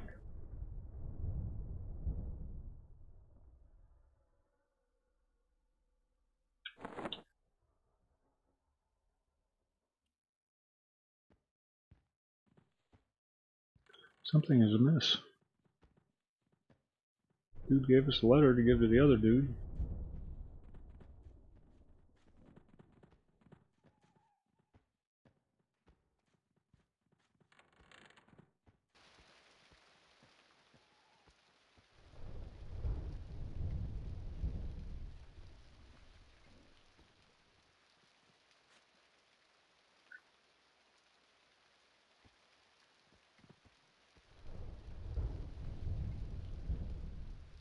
I'm confused.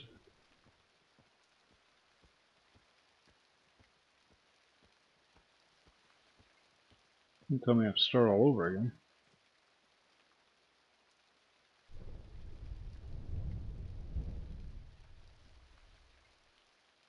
There we go. Now we have to take the letter up to him.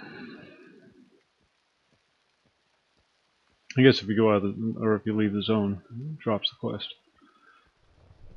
I don't know why.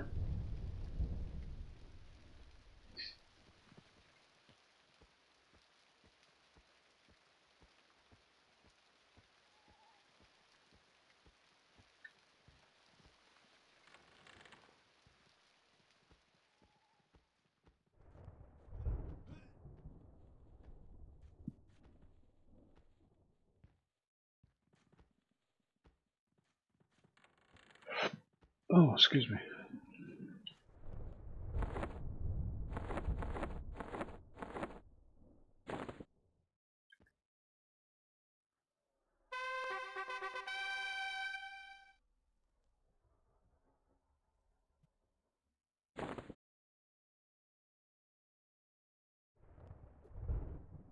Now we have to go to groundskeeper Billy. Back outside again.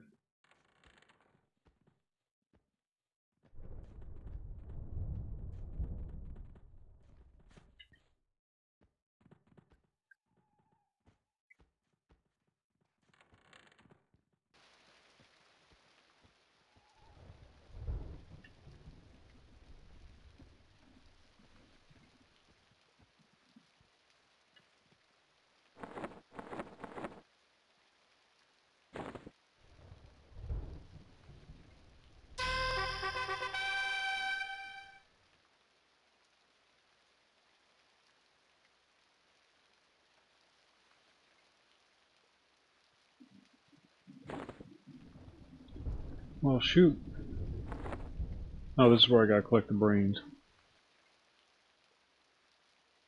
Oh, soul stones.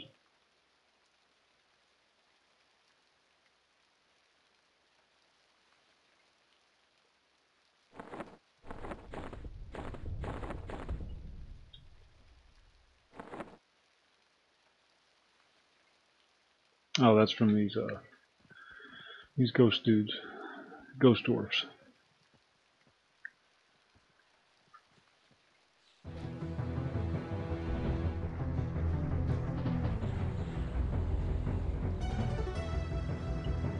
Oh, we're level 10.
Let's see.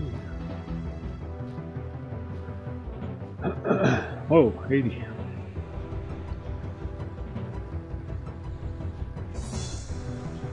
Point crit. Not bad for level 10.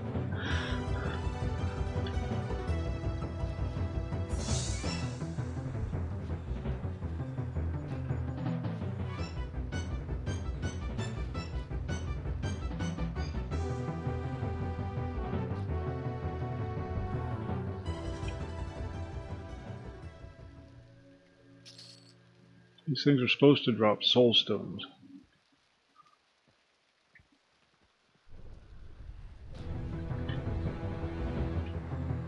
I just don't think anybody told them that yet.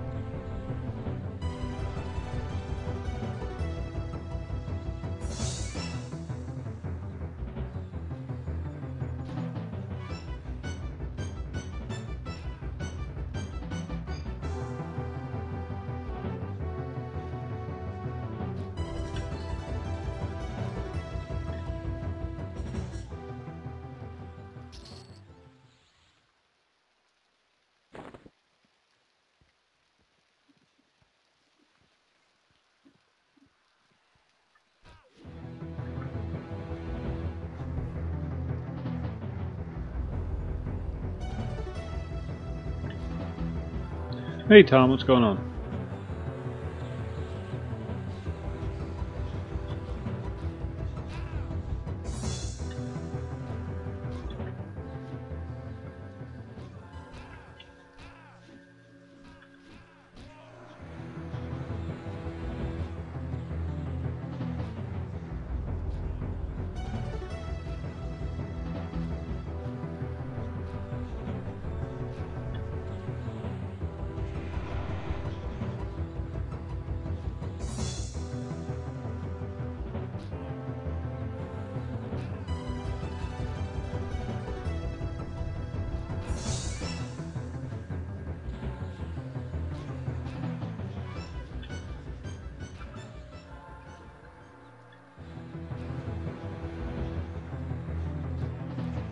Oh, very nice. Good deal. Gratio. I'll make scientist out of you yet. Glad you're going into computers.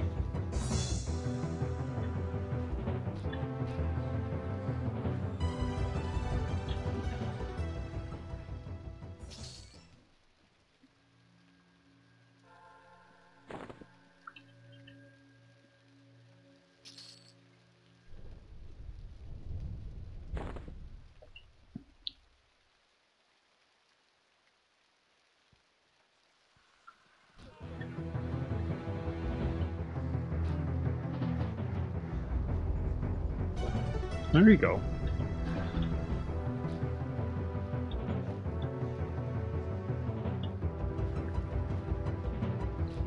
Build the world a better fertilizer.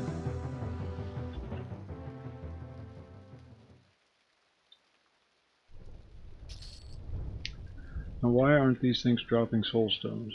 They're supposed to drop soul stones.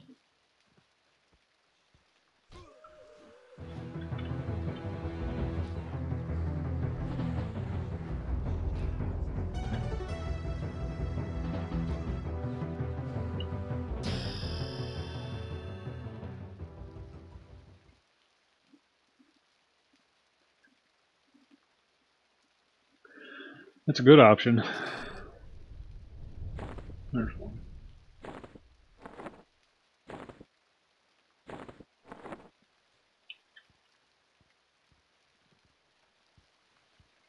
course, after today, if I never see another doctor again in my life, it'll be too soon.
No, not yet.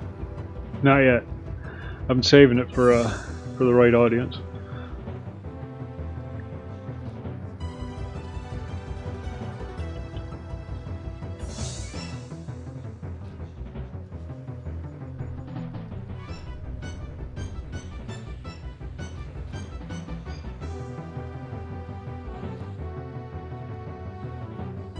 Didn't want to chase anybody away too soon.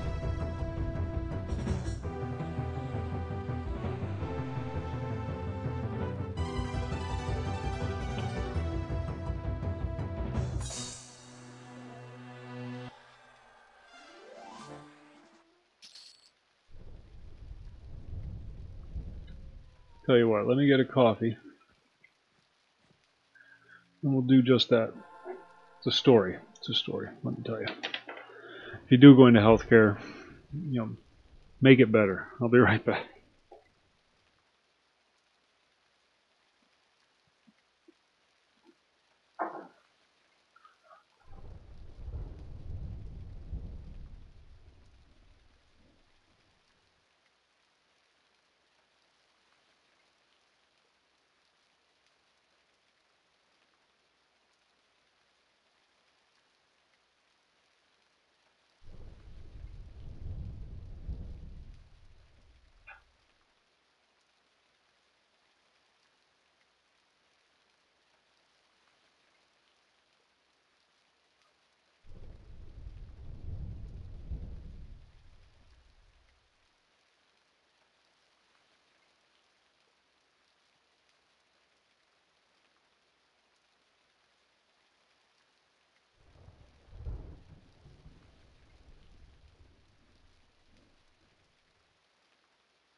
Okay, my story.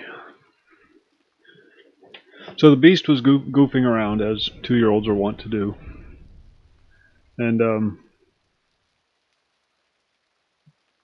she was up in this, we have this glider rocking chair behind me here. And it has these spindle arms on the, these spindles on the arms, you know, to hold the arms up. And as she was getting off the chair, her foot got stuck in between two of the spindles. And it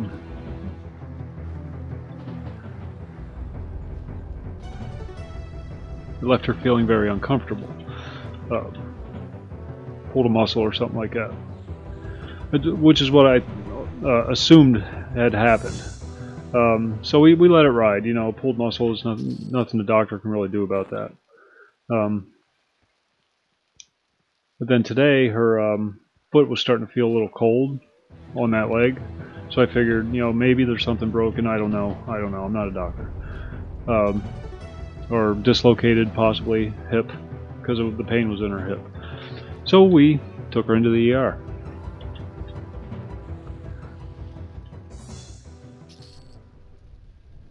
Give me a second, sorry. No, I can't multitask. Do I have a green brain yet?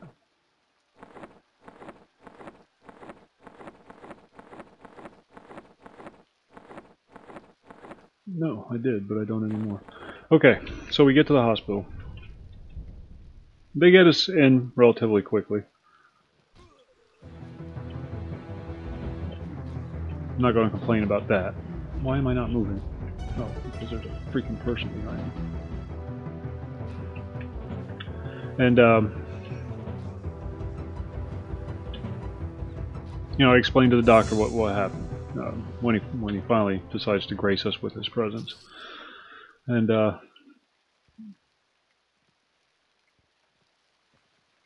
he starts talking about some viral hip infection that could potentially be the cause of her pain. Now, Occam's razor would suggest that, you know, the fact that she had just fallen off a chair and got that leg tangled up in the arm of the chair, that would be the problem, you know. But no, he wanted to go for the viral infection, or whatever, hip infection. It's a thing. We looked it up when we got home. So of course he ordered blood tests, and, you know, of course, an X-ray. About half hour sitting around waiting, they finally got in there to take 4 vials of blood from our 2-year-old daughter, and we were starting to get a little aggravated.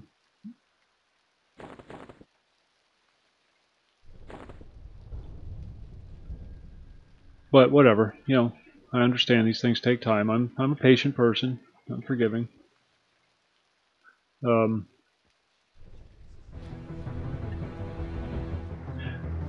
then we're waiting for the X-rays. Hour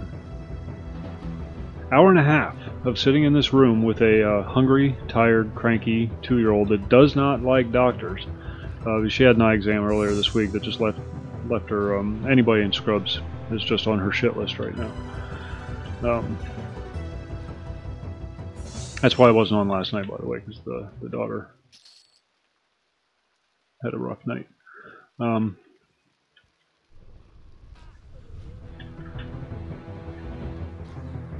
Still haven't gotten the X-ray. Still waiting.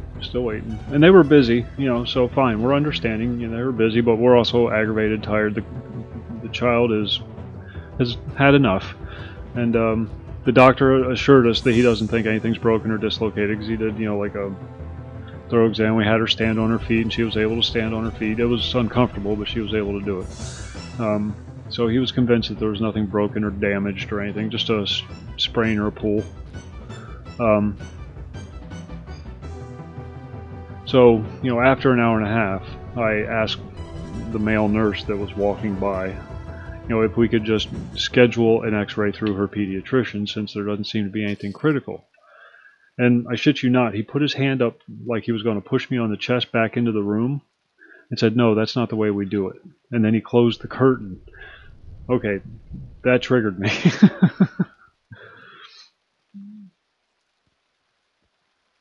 Another half hour goes by, still nothing. And bear in mind, we're just sitting in this room. Nobody's giving us any updates on, you know, how long we can wait or anything like that. We're just sitting in this room trying to keep our child entertained.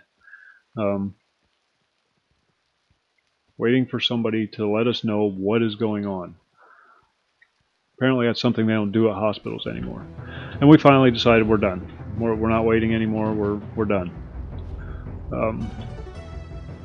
We'll make an appointment with her pediatrician in the morning to get the X-ray done. We're leaving. The doctor assured us that nothing was broken or dislocated, so there was no real reason to be concerned. You know, he didn't even really think the X-ray was necessary, but, you know, better safe than sorry kind of thing. So we informed the nurse that we're leaving, and of course that didn't sit very well with her. And then she said, "Well, just so you're on, as we're walking out the door, she says, just so you're aware, whenever a parent takes a child out of the ER before they've been properly released, we have to call Children's Services." Yeah.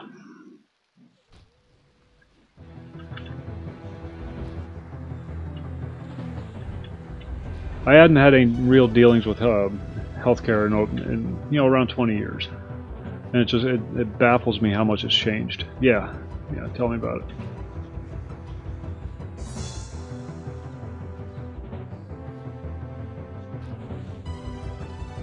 And people wonder why I question everything, and I ask for information, and then when we get home, she looks it up.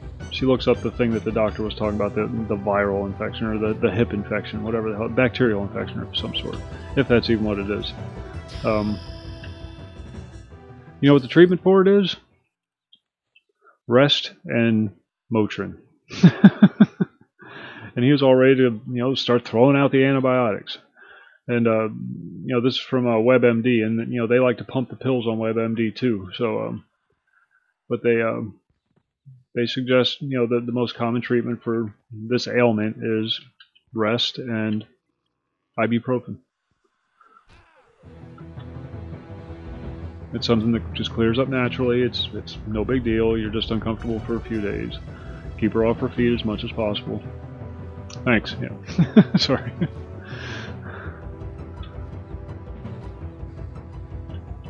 Livid with our treatment, and they were busy. So we were taking a non-emergency case out of the emergency room so that they could focus on the actual emergency cases that were there, because they were busy.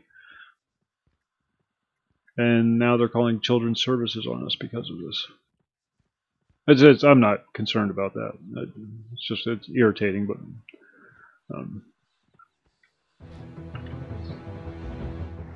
just the gall, the audacity. And this after the doctor saying that he's firmly convinced there's really nothing seriously wrong. The blood cultures were taken. That was the most important thing. Yeah. And we even informed them that we were going to, make other arrangements. Oh well.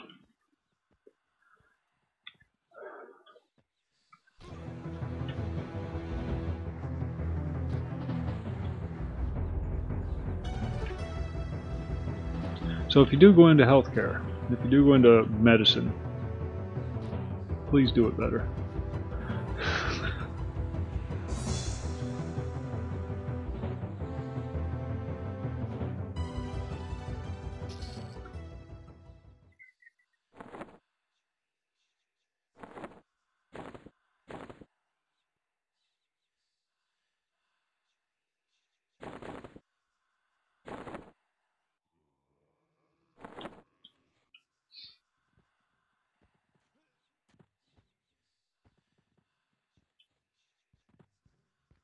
I think they suck.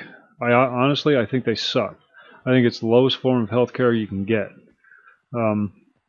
because there's no incentive to do better. When there's competition in the healthcare industry, doctors try harder. They do better.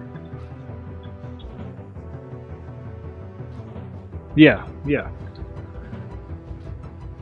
Well, that's what it is. They ran all these blood screens for something that doesn't even really require treatment. If that is the case, it's going to clear up on its own. There's no reason to do a blood screen for it. But when you can rack up $1,200 for a blood test, why not do so?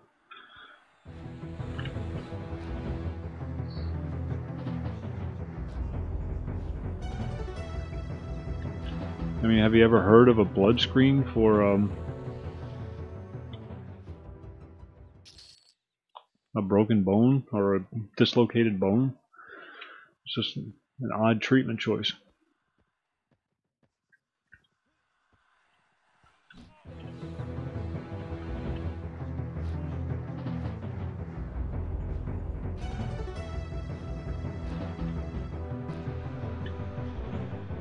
Well, that's admirable, I guess, but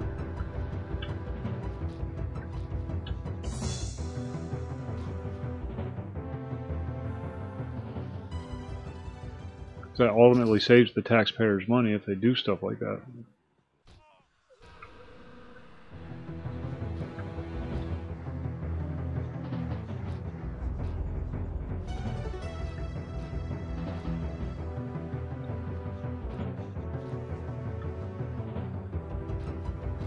I just find if you take the competition out of any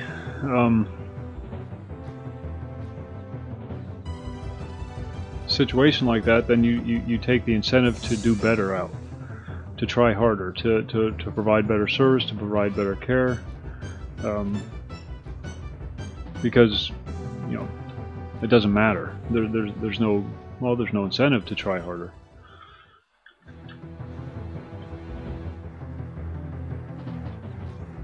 Make doctors compete with one another, make them provide better care, make them actually pay attention to their patients.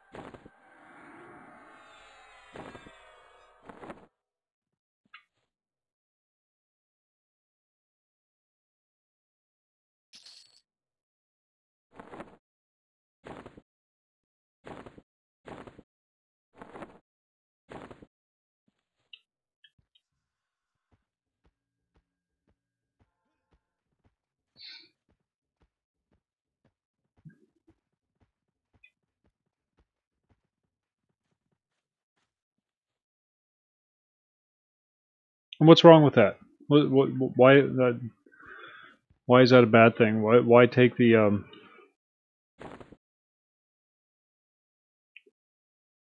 Oh, you have to go to Crushbone and get these 3 see if I can find them. Where are they? I thought I had some somewhere. Ah, yeah, you have to get 3 of these crystal things from Crushbone. And you get those, and then you buy the warrior token, and you hand them all 4 of those things back to the guy, and he gives you your epic.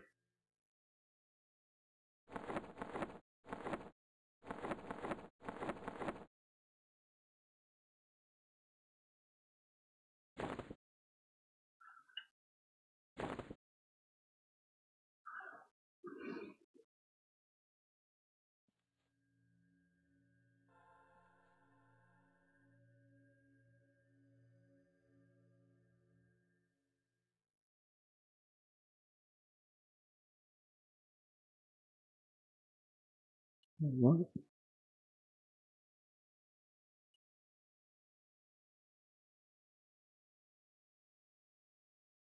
You just did that.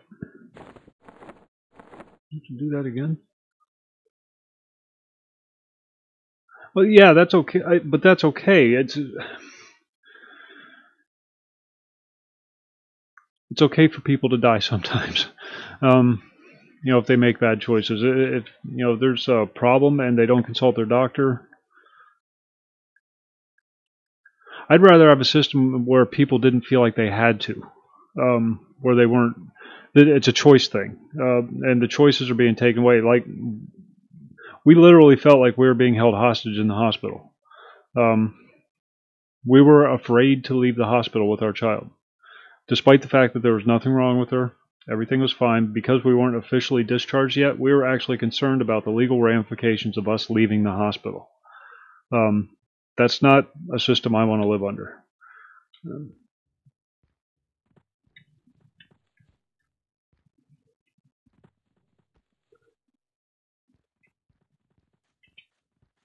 People are going to do things that cause themselves to die. I've been a smoker my whole life.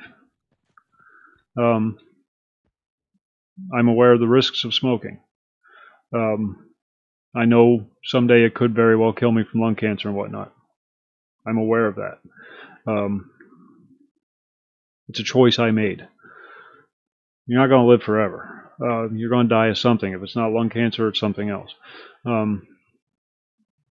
don't want that choice being taken away from me, though. I don't want any of those choices. Even if it's a bad choice, it's still my choice. As long as what I'm doing doesn't burden somebody else, and that's the key. That's the crux. See, with the Canadian healthcare system, they go into all this preventative care because everybody is paying for it. It's costing everybody a lot of money. Now, if I make a personal life choice that causes me to die at an earlier age, that should be on me. It shouldn't be thrust onto the taxpayers. And that's, root cause. You got to take it a step further. The Canadian system has to go into preventative care because they can't afford to do care anymore, because they have to care for everybody. Literally everybody in the country has to be cared for under their health care plan. In our health care plan, the way it used to be, at least before Obamacare and all that, you were free to make bad choices. Because you're the one that had to pay for it. Your neighbors didn't have to pay for it, only you had to pay for it.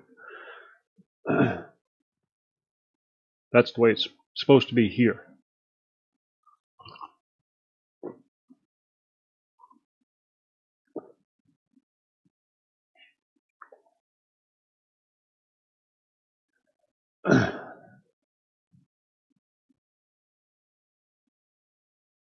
Just like the drug question that keeps coming up. Do you agree with legalizing marijuana? Yes, I agree with legalizing all drugs. I also agree with you being responsible for your own rehab if you find yourself addicted to heroin at some point. That's not on me. That's on you. You made that choice. You pay for it.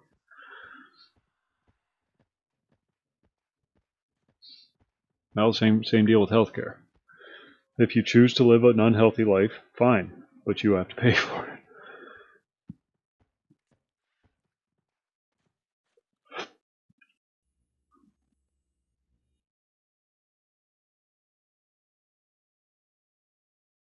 I don't think there should be a public option plan.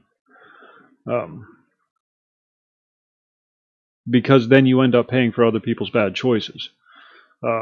It's always going to end in lowest common denominator healthcare. You're always going to have people that make bad choices about their life, and everybody else is always going to have to pay for that. And the easier you make it for people to not be accountable for their choices, the more likely they are to make the bad choices. Look at the obesity epidemic we have here in the United States right now. Everybody knows it's bad to be fat, and yet we have an overwhelming number of fat people in this country, because they know that because they're too fat to work, they can go down and apply for the medical card, Medicaid.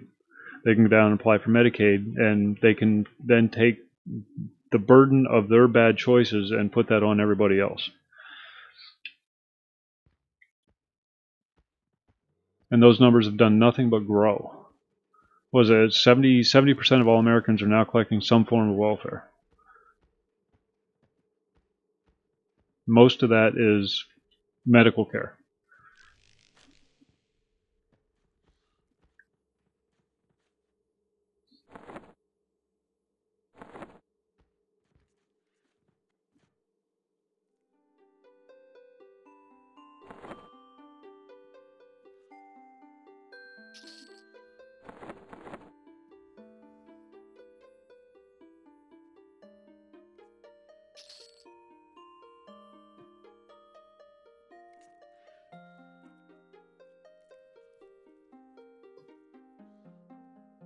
Well, no, because they have to spend so much time and money on it. But you do.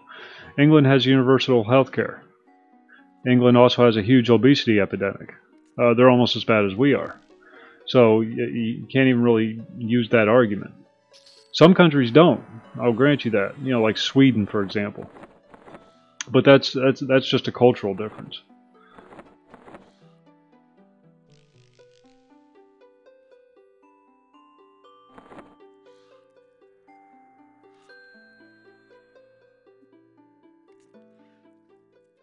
And in a lot of countries, they can't afford to be obese. That's kind of one of the perks of being a first world nation, is you can afford to be fat.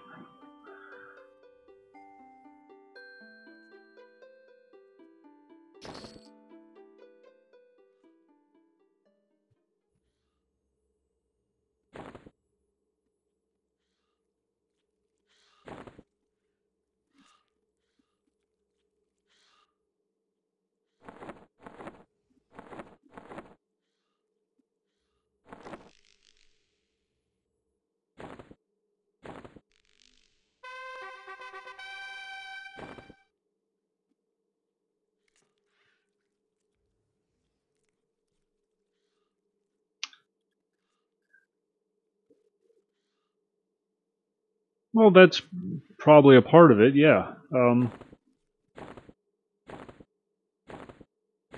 But I'm dirt poor. You know, I'm dirt poor.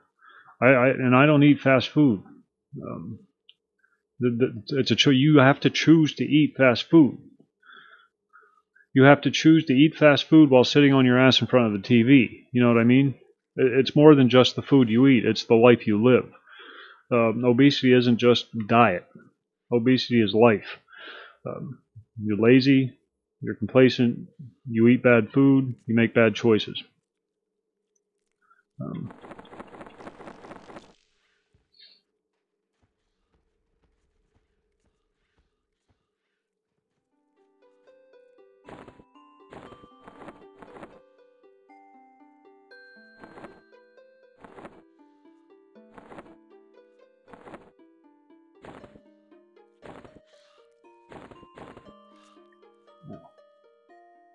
oh shoot, I got a whole bunch of metal right there. I just need the patterns.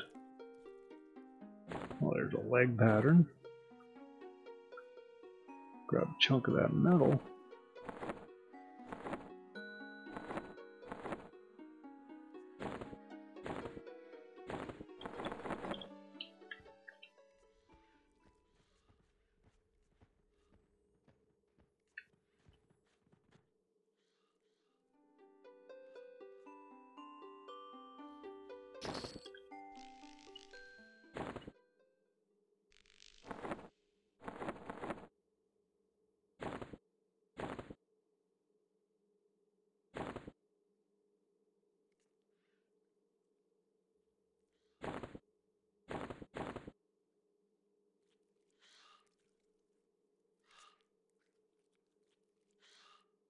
Wait, what?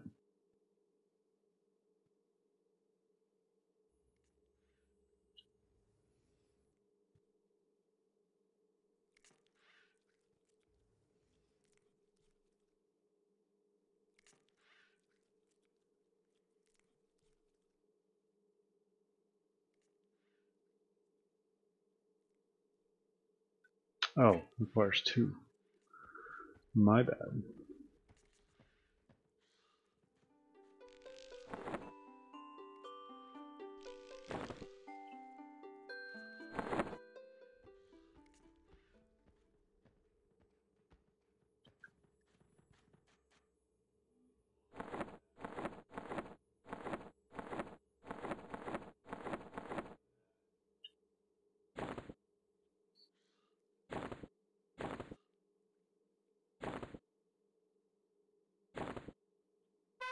There we go.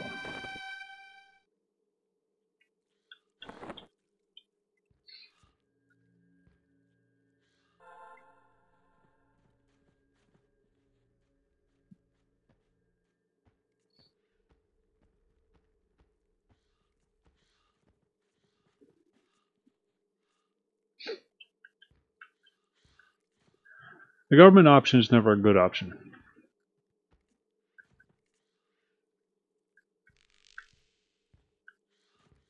Venezuela should teach us that.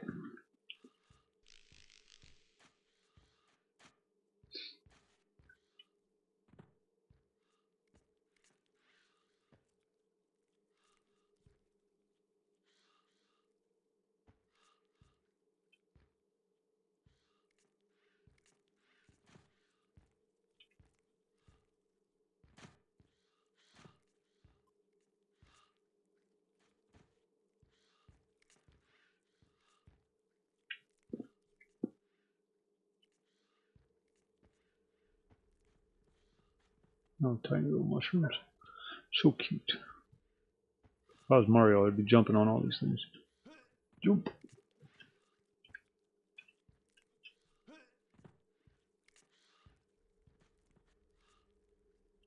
Well, it's fine to be optimistic, but history has shown us otherwise.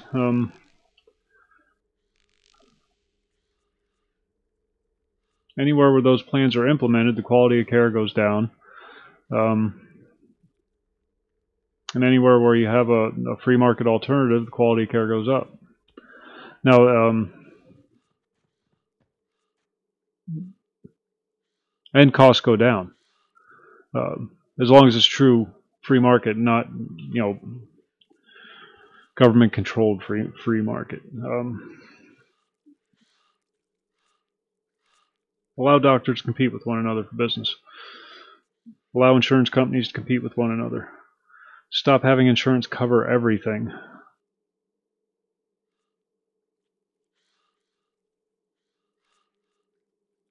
Oh. Okay. This is a conversation we've had before, and everybody compares the United States to all the other countries in the world. And you can't do that because a country like the United States has never existed before in the history of the world. It was born on a very specific set of ideals. Liberty, freedom to make choices, freedom from government involvement, excessive government involvement. You're always going to have a little. Freedom to defend yourself and your property, these kind of things. And no other countries had these kind of things in their history. And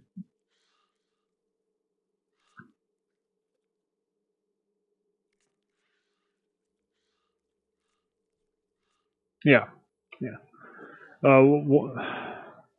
Most of the medical advances come out of countries where there is competition. And not just medical advances, but any advances, any technological advance, whether it's medicine, science, you know, industry, anything. The freedom to do so. So much of that's stifled when you have government regulation, when you have the government regulating everything. Look here in the United States, how much our creative endeavors have dwindled over the years. There was that big boom of creativity in the United States where everybody was inventing anything. Yeah, the Tesla and the Edison, and, you know, Edison, but whatever. That's, you know, we'll give them some credit. All these people creating all these new neat things to make life better, to make life easier, to make because it was frontier land. You know, you were free to invent. You were free to create. You didn't have the government pounding you with the regulation stick everywhere at every turn. You didn't have to dump millions of dollars into research and product testing prior to releasing it to market to satisfy government regulations. Now, of course, you have to make sure the product's safe before it's released.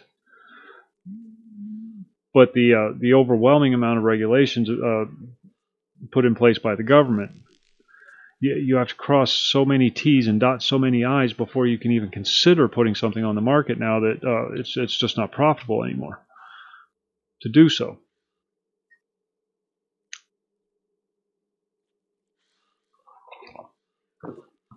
I always thought that was an unfair comparison, though, comparing anything any other country does to the United States. It may not be the most efficient. There may be countries that can do it better, but they can't do it freer. They don't have the freedom to do things that we do here.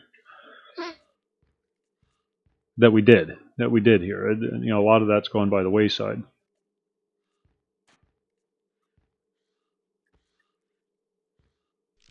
You don't have the freedom to tell your doctor no.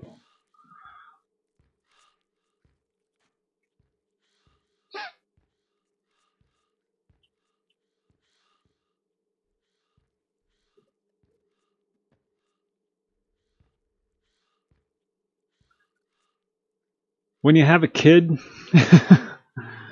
the perspective changes.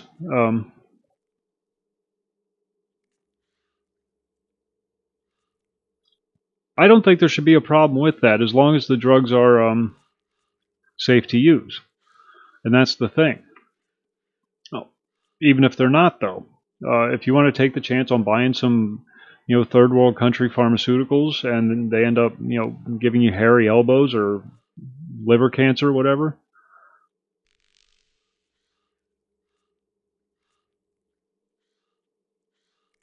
Yeah, it was sharks have that,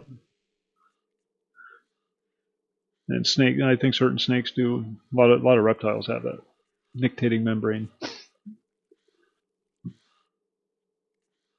Bernie Sanders is just crackpot, though. Anything Bernie Sanders does is just immediately disqualified as logical discussion. That's, you're talking socialism, you're talking socialized healthcare, you're talking socialized anything. Bernie Sanders is your prime example of what happens with socialism once the government gets their hands on it. Mr. Champion of Socialism. Give me my money. Give me my money. All right, Hillary, you be president now.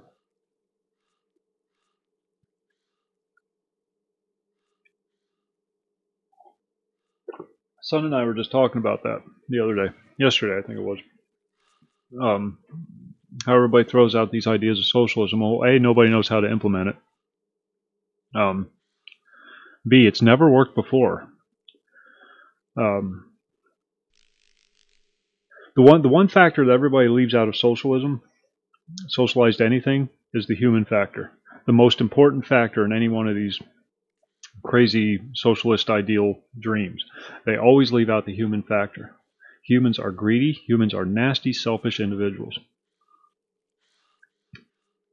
And you want to create a system of government where everybody shares the wealth, using humans as your base. You know it's going to be corrupt from the very beginning. You know it is. But that's the one factor, the very most important factor. That's the one that everybody leaves out. You're going to have people that are generous. I know a lot of them. But you're also going to have greedy bastards, and they're the ones that are going to fight the hardest to be in control. Look at our politicians now. Not a single one of them deserves to be on Capitol Hill, because they all want it too bad. And those are the same people that are going to be in charge if you put a socialist system into place. Because they're the ones that are going to fight for it harder. They're the ones that are going to step on other people to get to it, whereas everybody else is too polite to do so. And then they're the ones that are going to be controlling all the resources. Not everybody. Them. Venezuela.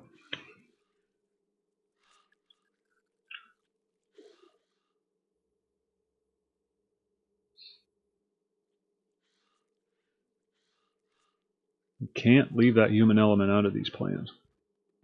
We are horrible, horrible creatures. We will step on our own grandmother's head to get ahead in the world.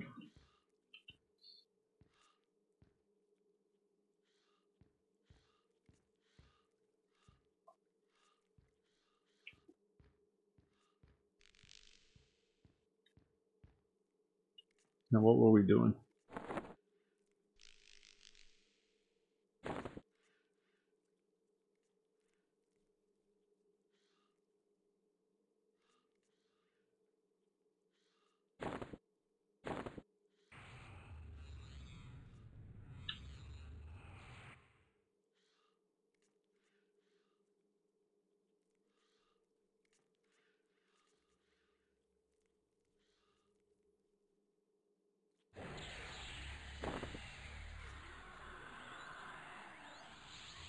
I'm not saying pure profit, but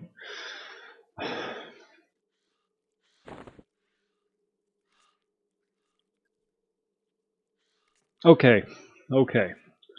Name one, just one, government-run program that has worked efficiently, profitably.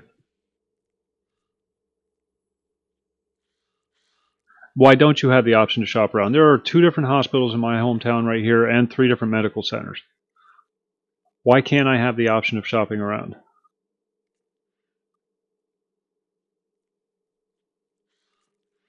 Why does it cost $600 to walk through the door of an emergency room? Why are these treatments so expensive now? They didn't used to be.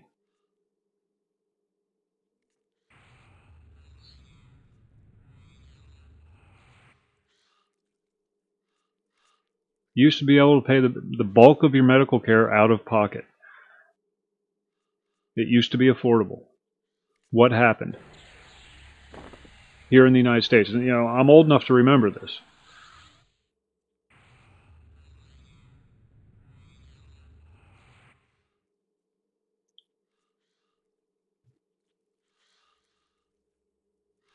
Greed is an incentive to do things well, but it's also an incentive to do things poorly.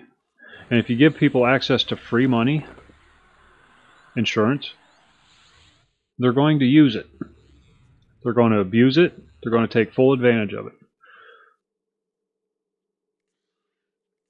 And the minute healthcare insurance became non-catastrophic is the minute it all started going to shit. When healthcare started paying for checkups, when health insurance started paying for checkups and prescriptions, and all these other non-essential or non-critical things. It's the only kind of insurance you get for non-critical situations. When you get house insurance, it's in case your house burns down. When you get car insurance, it's in case you get into an accident. When you get health insurance, it's in case you get a cold.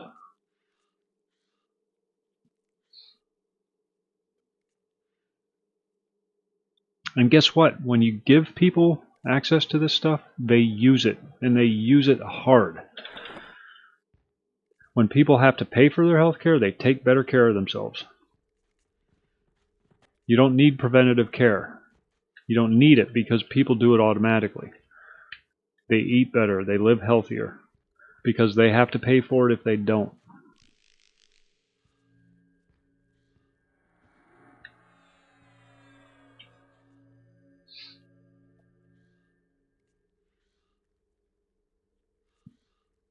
They have to. No, they don't negotiate. They pay them whatever they ask for. I mean, there's some caps on things like Medicare and whatnot. Medicare will only pay for so much. Or they're only allowed to charge Medicare patients so much. But they're allowed to, just run the bill right up for any other private insurance. There's no limits on that. It does. It does. But that's our thing, though.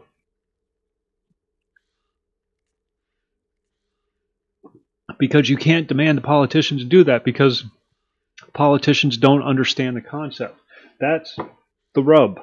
That's the rub. You can't go to government and expect them to fix the private sector. You can't, because the government doesn't understand it. They can't comprehend it. They have no idea what it is that they're doing when it comes to doing things efficiently, effectively, economically, because they don't have to.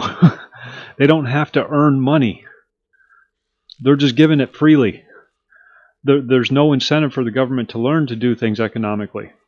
If there were, our military wouldn't be the $700 freaking hammer clusterfuck that it is right now. You wouldn't have 17 people sitting in an office to file one form. The amount of government waste is just ridiculously staggering because they have no incentive to do things well because they don't have to earn the money that they get.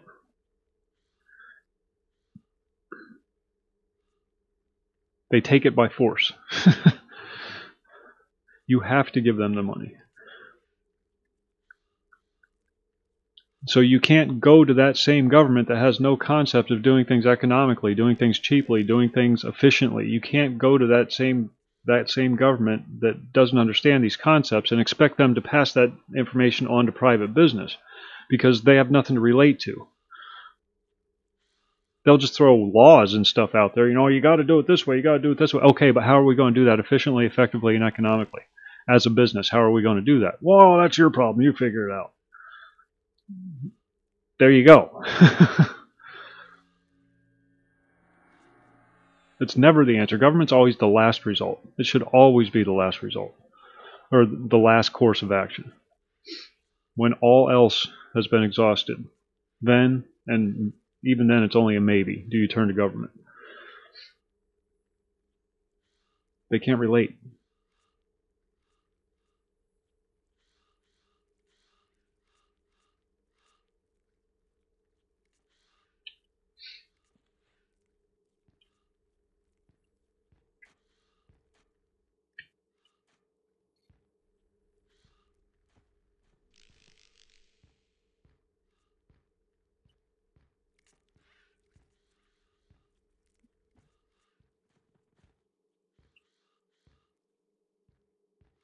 All government regulation does Competition prevents corporate tyranny. You know what allows corporate tyranny? Government intervention. Government intervention allows monopolies to happen.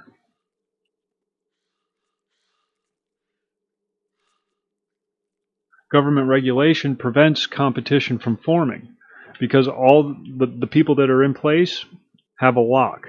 And because of the regulation, you can't have competition because it's too hard to get into the business now. Because of all the regulation, because of all the extra money that the government is forcing you to spend to get into the business. Now, if a true monopoly does form naturally in the free market thing, then there should be some intervention. But typically in a free market situation, that doesn't happen.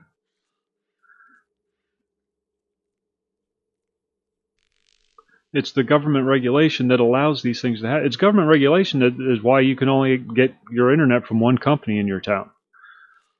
That has nothing to do with free market. That's government regulation.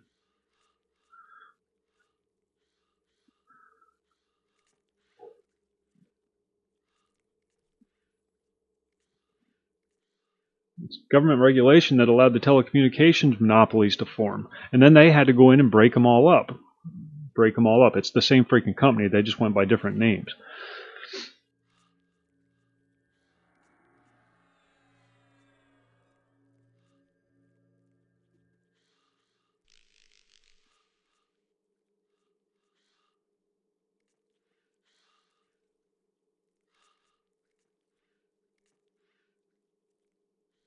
Well, no, you can't. You don't have the capital for it.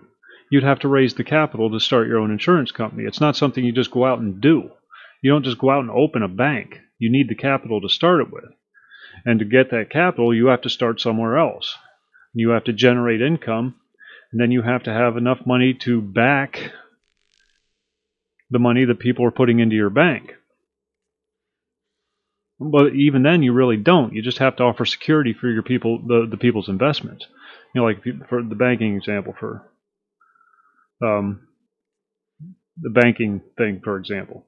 You don't need money to open a bank because you're holding the money that the people give you. It's their money. But where banks screw up is banks only retain 10% of all deposits, and then they invest the remainder. And if the remainder disappears, well, I'm sorry, that's on you. But then again, that's government regulation that allows them to do that. But no, of course not. But not everybody is supposed to open up a bank. But there's hardly a monopoly on banks. Not even close to a monopoly on banks. Not even close to a monopoly on insurance. So those aren't even really good examples of, But the internet thing is the direct result of government regulation.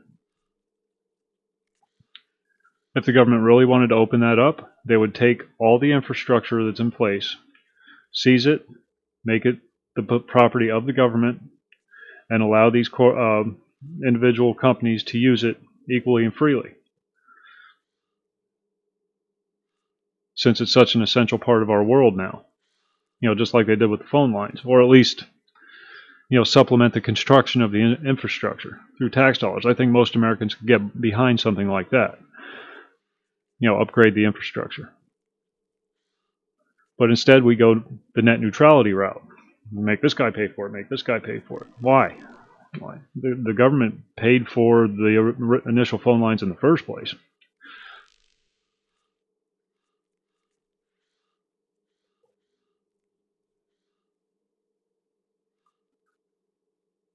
You can't rely on government to do anything business related. You can't, because they just don't have they don't have a frame of reference. Fannie Mae, Freddie Mac. Look what they did for the housing industry.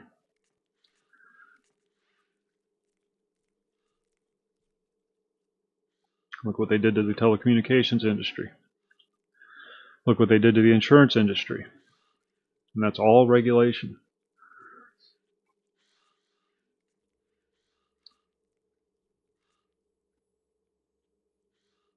We have, in my town here, we have 3 or 4 small local banks.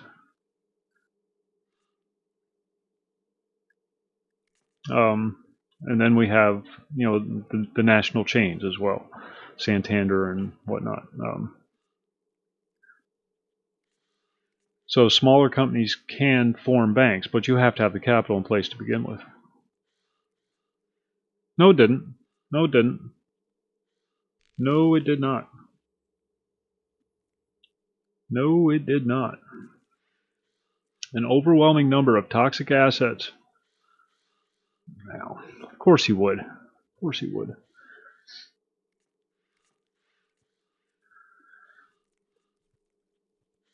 Where did all those loans come from? Where did all those toxic assets come from? They all came from government-owned Fannie Mae and Freddie Mac. Okay, that's a government-owned lending agency. They were buying up all these toxic assets. They were giving loans out to people who couldn't afford them.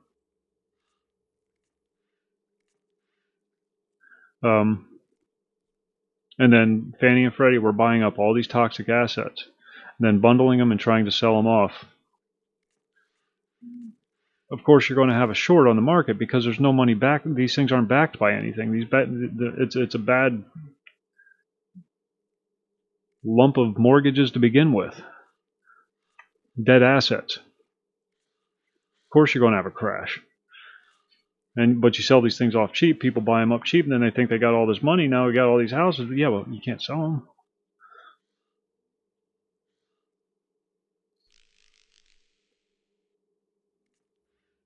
Nobody can afford them. Because of the housing boom.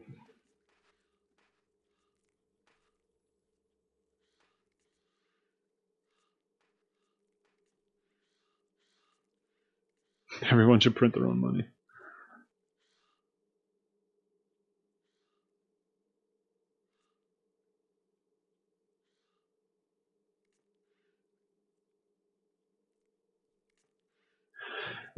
Quantitative easing just delayed the inevitable. Quantitative easing just made it easier now, but it's going to be harder later. You got to pay the piper at some point. You can't keep inflating the value of the dollar, deflating the value of the dollar, and inflating the cost of goods, because eventually that is going to have to be paid. Yeah, well, of course it did, and a lot of that can be blamed on government regulation.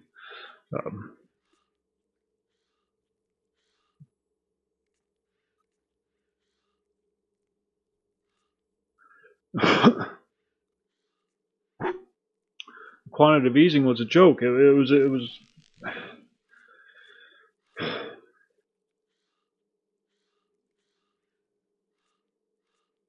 It's a short-term patch, but that's going to blow up in your face in the long term. It made everybody feel good this week, but 10 years from now, the debts are going to be due, and there's no money to pay for it. I mean, we're already so far in debt that you'll never see daylight. Never. This country will never see daylight, and we're taking everybody down with us.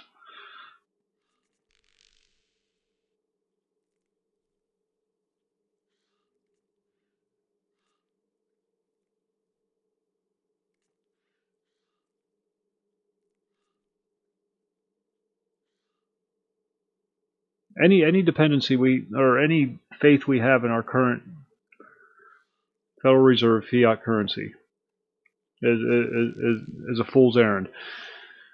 It's going to blow up. You can delay it, you can postpone it, you can make it seem like everything's great, but it is going to blow up at some point.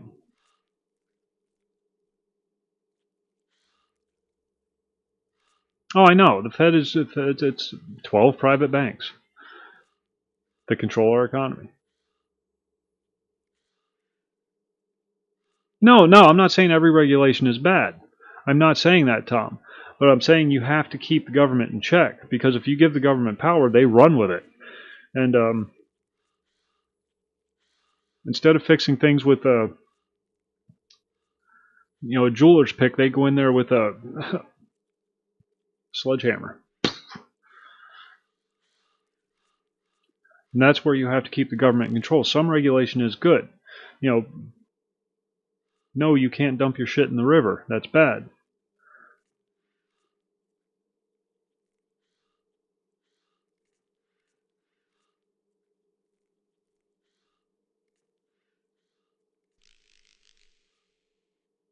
No, the government isn't to check on the corporations. That should have never been their job. We can control them directly through our purchasing. The problem is the government and the corporations have been in collusion for so long that there's no division between the two anymore. They're one and the same.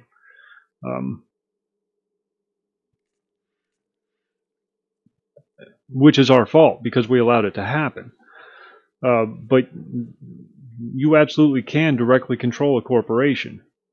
If you don't like a corporation, you don't buy their goods, period. If you're not buying that corporation's goods, they no longer have the assets to manufacture those goods. That means they go out of business and somebody else can step in and pick up the slack. That's how it works. When you get the government involved, subsidies start happening. People get forced to buy things. Control is taken away. Choices are taken away. But when it's the people choosing what they buy and who they buy it from, and sometimes you have to make the hard choices in these situations. Sometimes you have to do without a thing just to prove a point to a corporation. We're not going to buy your goods because we don't like the way you operate. We don't like the products you're supplying.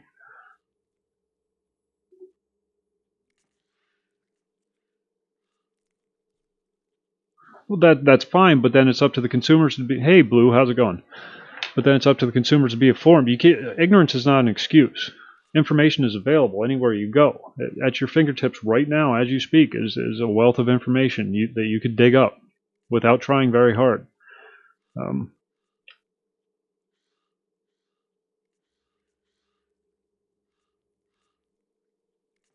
Not very many, Tom. Not very many. Because a company that poisons its customers isn't going to be in business for a long time. The FDA has allowed a lot of things to happen.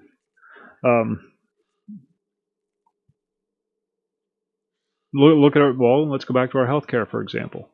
How many medications are currently being prescribed to people that are actually causing them more harm than good? How many people are being over-medicated now? But these are all things that are allowed by the FDA. How many doctors are actually killing their patients?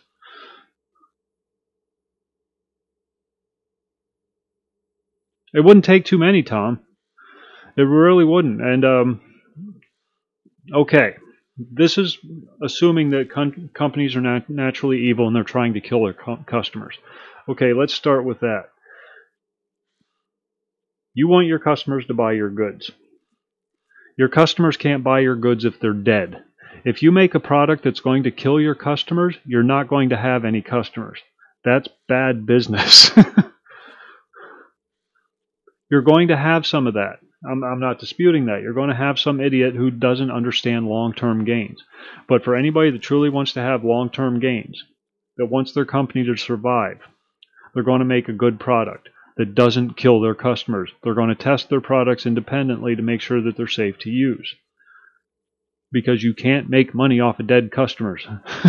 You can't.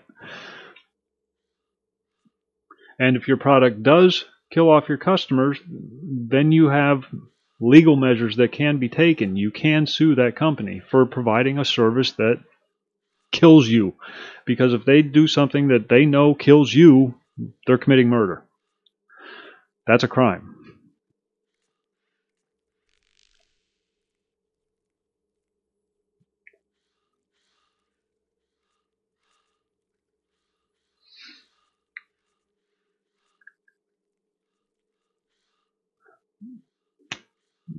But on the same note, I think you place too much faith in government, which has a proven track record of corruption and incompetence. Proven.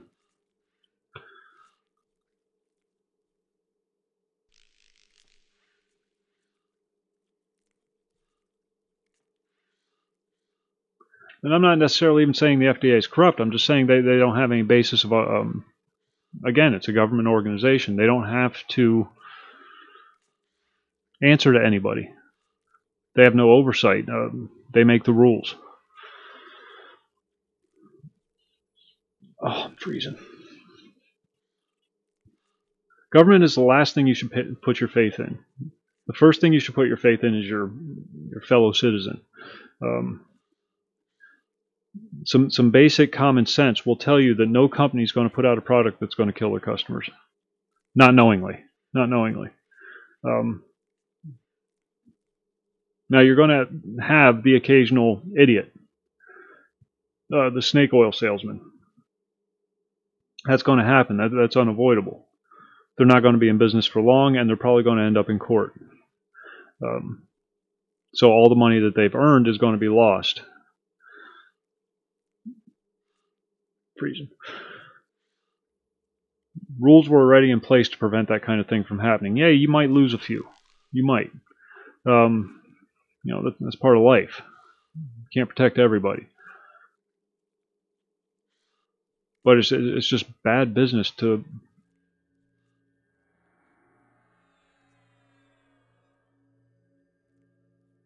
Yeah.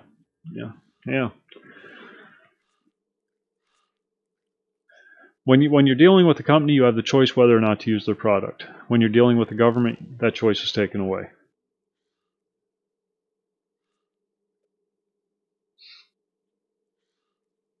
And that's not just the products that they supply; it's also the way they do business. If a company is polluting their environment, for example, dumping shit into the river and that kind of thing, then you, as a consumer, can shut that company down simply by not using their product. We don't like what you're doing to the rivers, so we're not going to use your product. We're not going to allow you to ship your goods. In an extreme case, of course.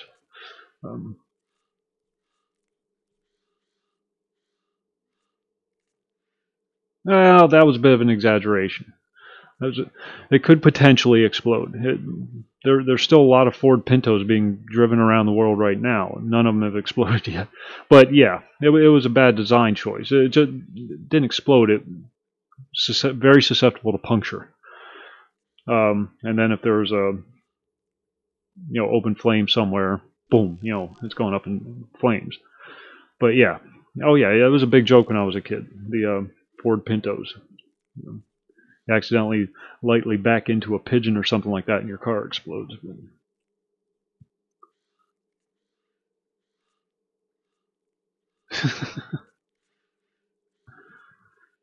You're driving a vehicle with a tank of highly flammable liquid underneath it. Any car can explode from that kind of thing. Theirs just had...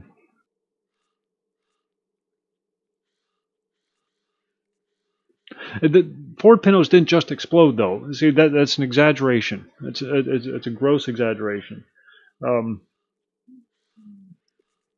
Cars don't just explode like that.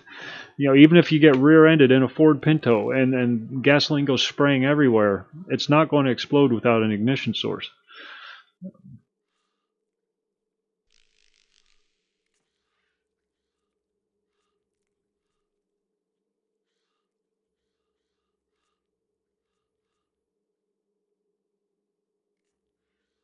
Ford Pinto was a bad car.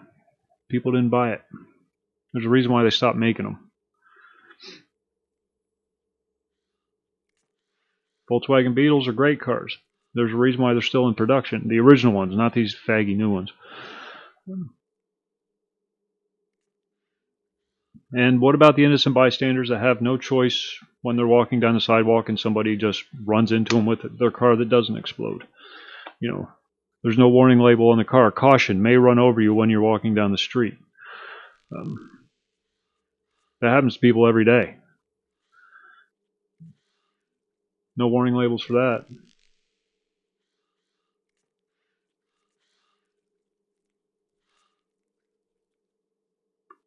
Warning, the exhaust spewed out from the average car is more toxic than the average smoker does in a lifetime. No warning labels for cars. Lots of them on cigarettes, though.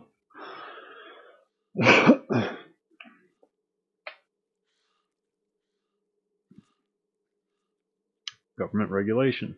Let's regulate these, but not these. They're going to continue to smoke the cigarettes because it's an addictive substance.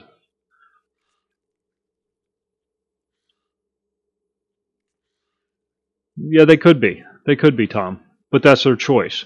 And if you don't want your kids around those kids, then whatever. Polio. We're all agreed that polio is bad. We all agree that vaccinating your children against polio is a good thing. Nobody has any disputes about that, except for a few wackadoos. Scarlet fever. That was a bad one. We should probably vaccinate against that one. Measles, mumps, chickenpox. They're not killers in kids. They're not. I've had them. I've had all three of them. I survived. My brothers and sisters all had them. They've all survived. Well, yeah, I'm not disputing that. I'm not absolutely. If you live in a part of a society, you have rules within that society that you have to follow to be a part of that society. But that's the society determines those rules, not the government. It was society that determined murder was bad. Government just codified it. It was society that determined stealing other people's shit is bad. Government just codified it.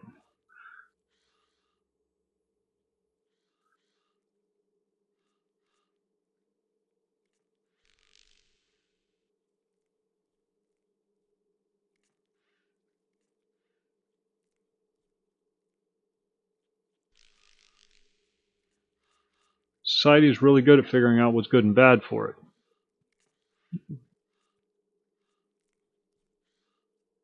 We make mistakes, but that's how you learn. You don't learn from your successes, you learn from your mistakes. You want to make the world a better place, make more mistakes.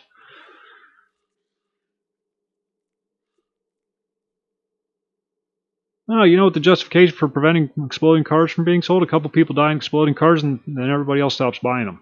That's what happened with the Pintos. People stopped buying them. They didn't stop making them just because they had a tendency to get ruptured gas tanks. They still made them. There were tens of thousands of them made. You can still find them on the road today. It didn't stop them from being made, just stopped people from buying them. Free market.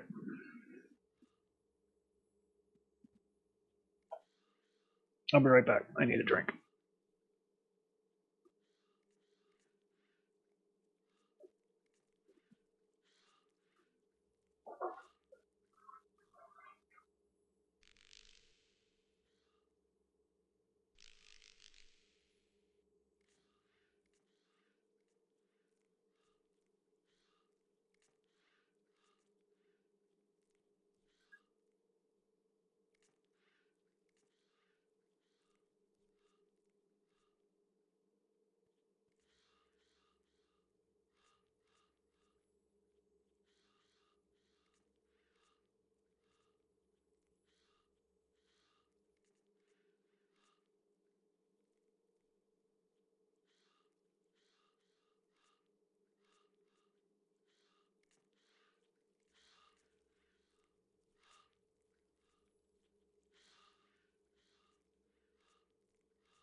tossing in our sleep.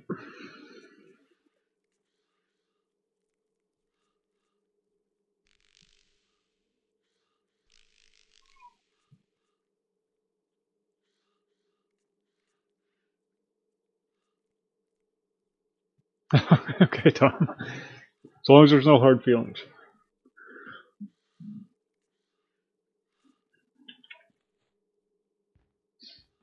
I don't 100% disagree with you. I think there needs to be a certain amount of regulation. I just think you need to really keep control of the government in regards to that regulation.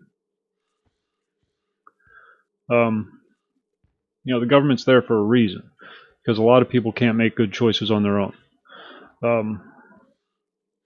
But it's up to those that are capable of making good choices to keep the government in check. You see, balances. You got to find the balance. Right now, the balance is too far one way, way too far one way, and we've lost our way in relation to Americans. I mean, other countries have different balances, and that's okay for them. But for us, it's a little different.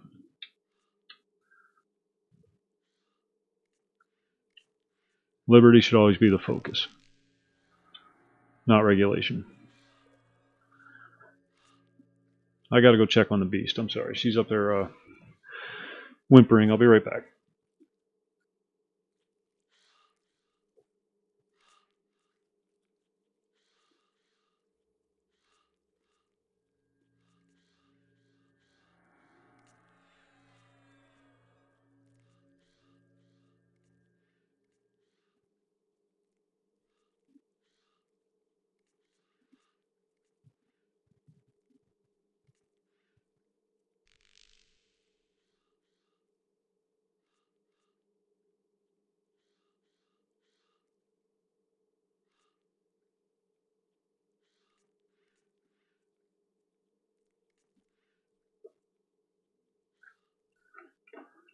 I'll be right back.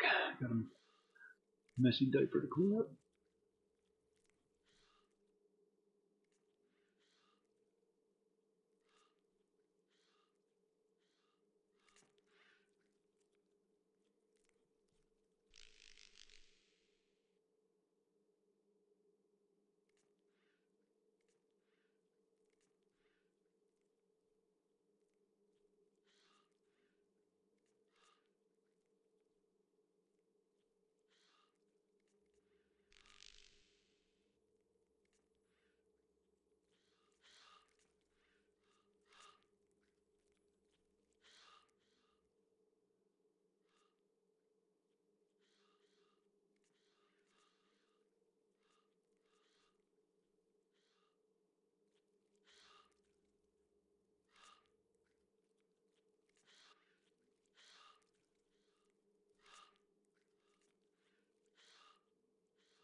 Sorry about that.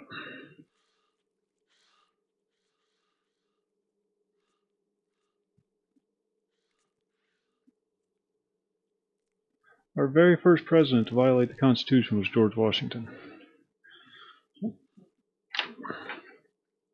Do with that what you will.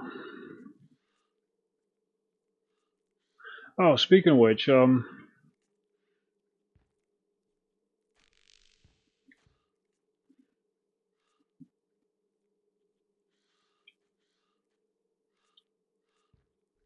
very related. See if I can find the article. Definitely worth a read. I think you'll get a kick out of this.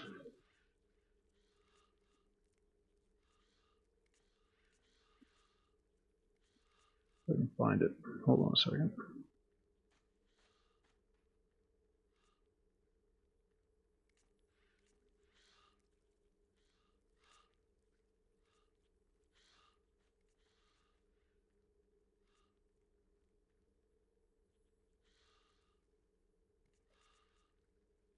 Came across this, what was it, yesterday, I think it was.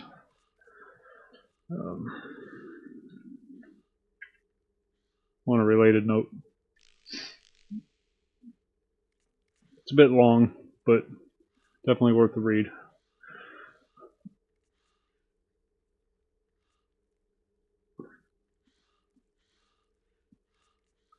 I don't even remember what I was doing now. Got all freaking...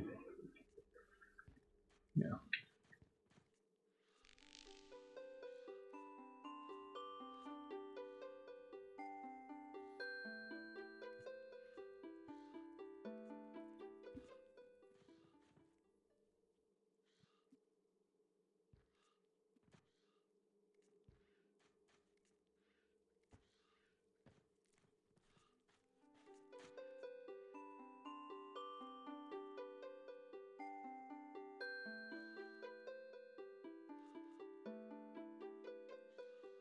This one, there's somebody that sold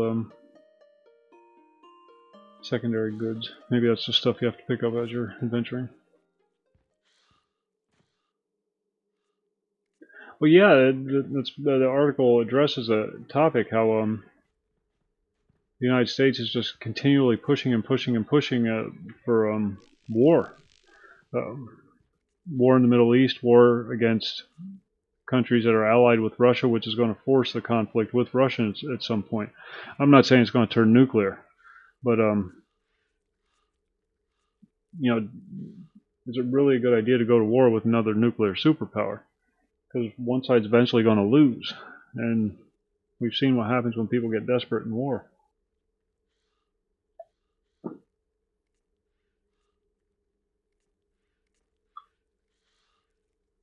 And kind of like how Trump is being played, because he's just so far out of his league.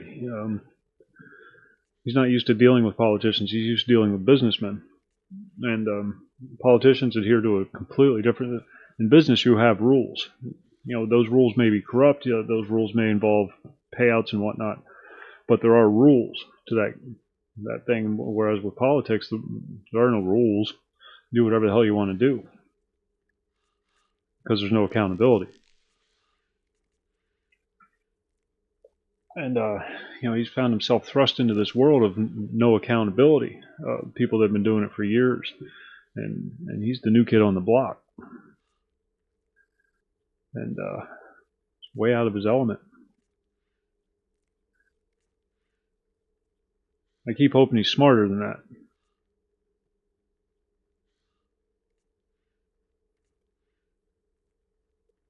But the simple fact is, this is a whole new ball game for him. And there's a lot of people that want this war to happen. Israel's really ramping up their hostilities lately.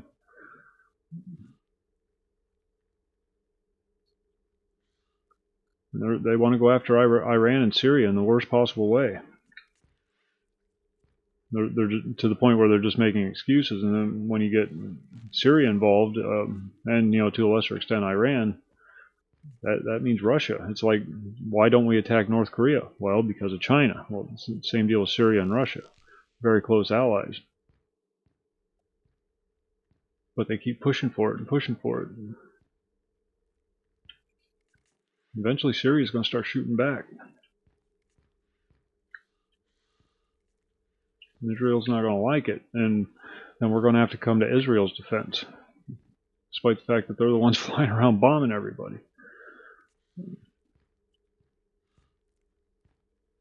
And it's just going to be a holy shitstorm. And it's the perfect time too. You know, the dollar's not doing any better. The economy's not getting any better. You know, despite recent gains in the stock market and whatnot, but you know, those gains are based on a grossly inflated dollar. So are they really gains?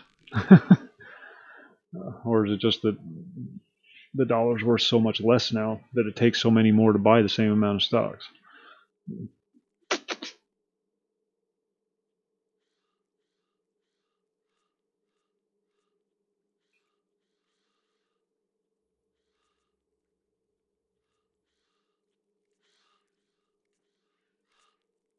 Ain't nobody getting out of this one unscathed. Nobody.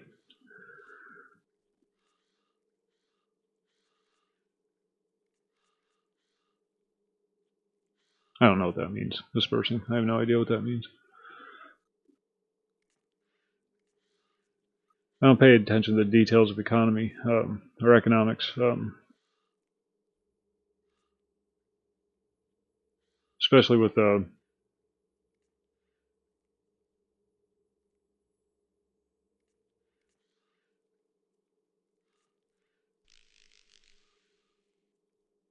oh, okay.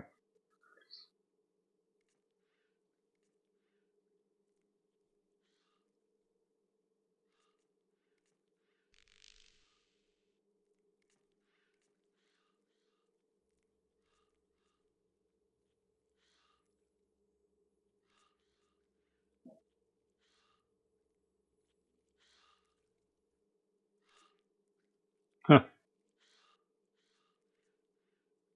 Looks like Soros might get his dream.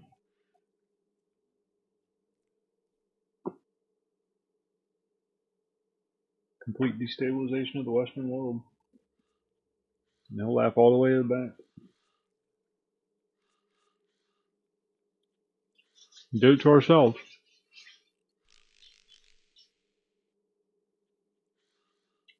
Can't blame anybody but ourselves because we allowed it to happen. We got complacent. We put our trust where it didn't belong, despite the fact that we knew better.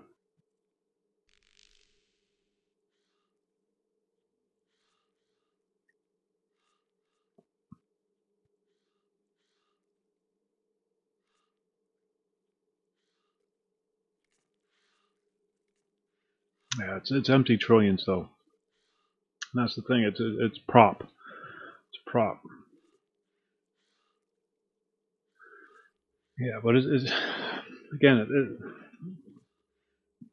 it's a hollow beam that's going to be propping it all up, delaying the inevitable. It's going to crash. It's inevitable. It has to.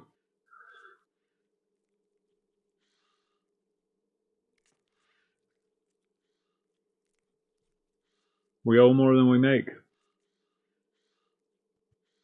Can't have an economy based on that. Not for very long.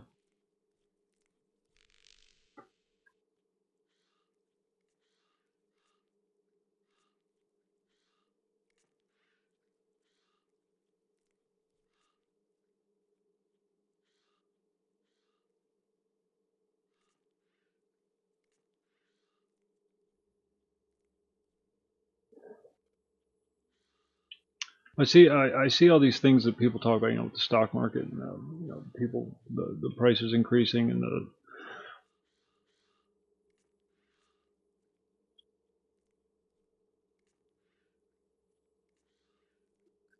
um, I'm not. It's such short-term view.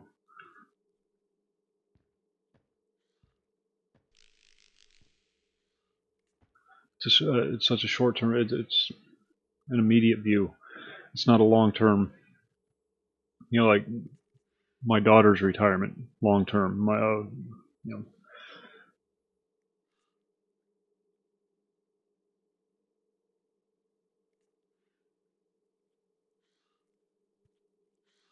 So, don't hold your breath. Don't hold your breath, Tom.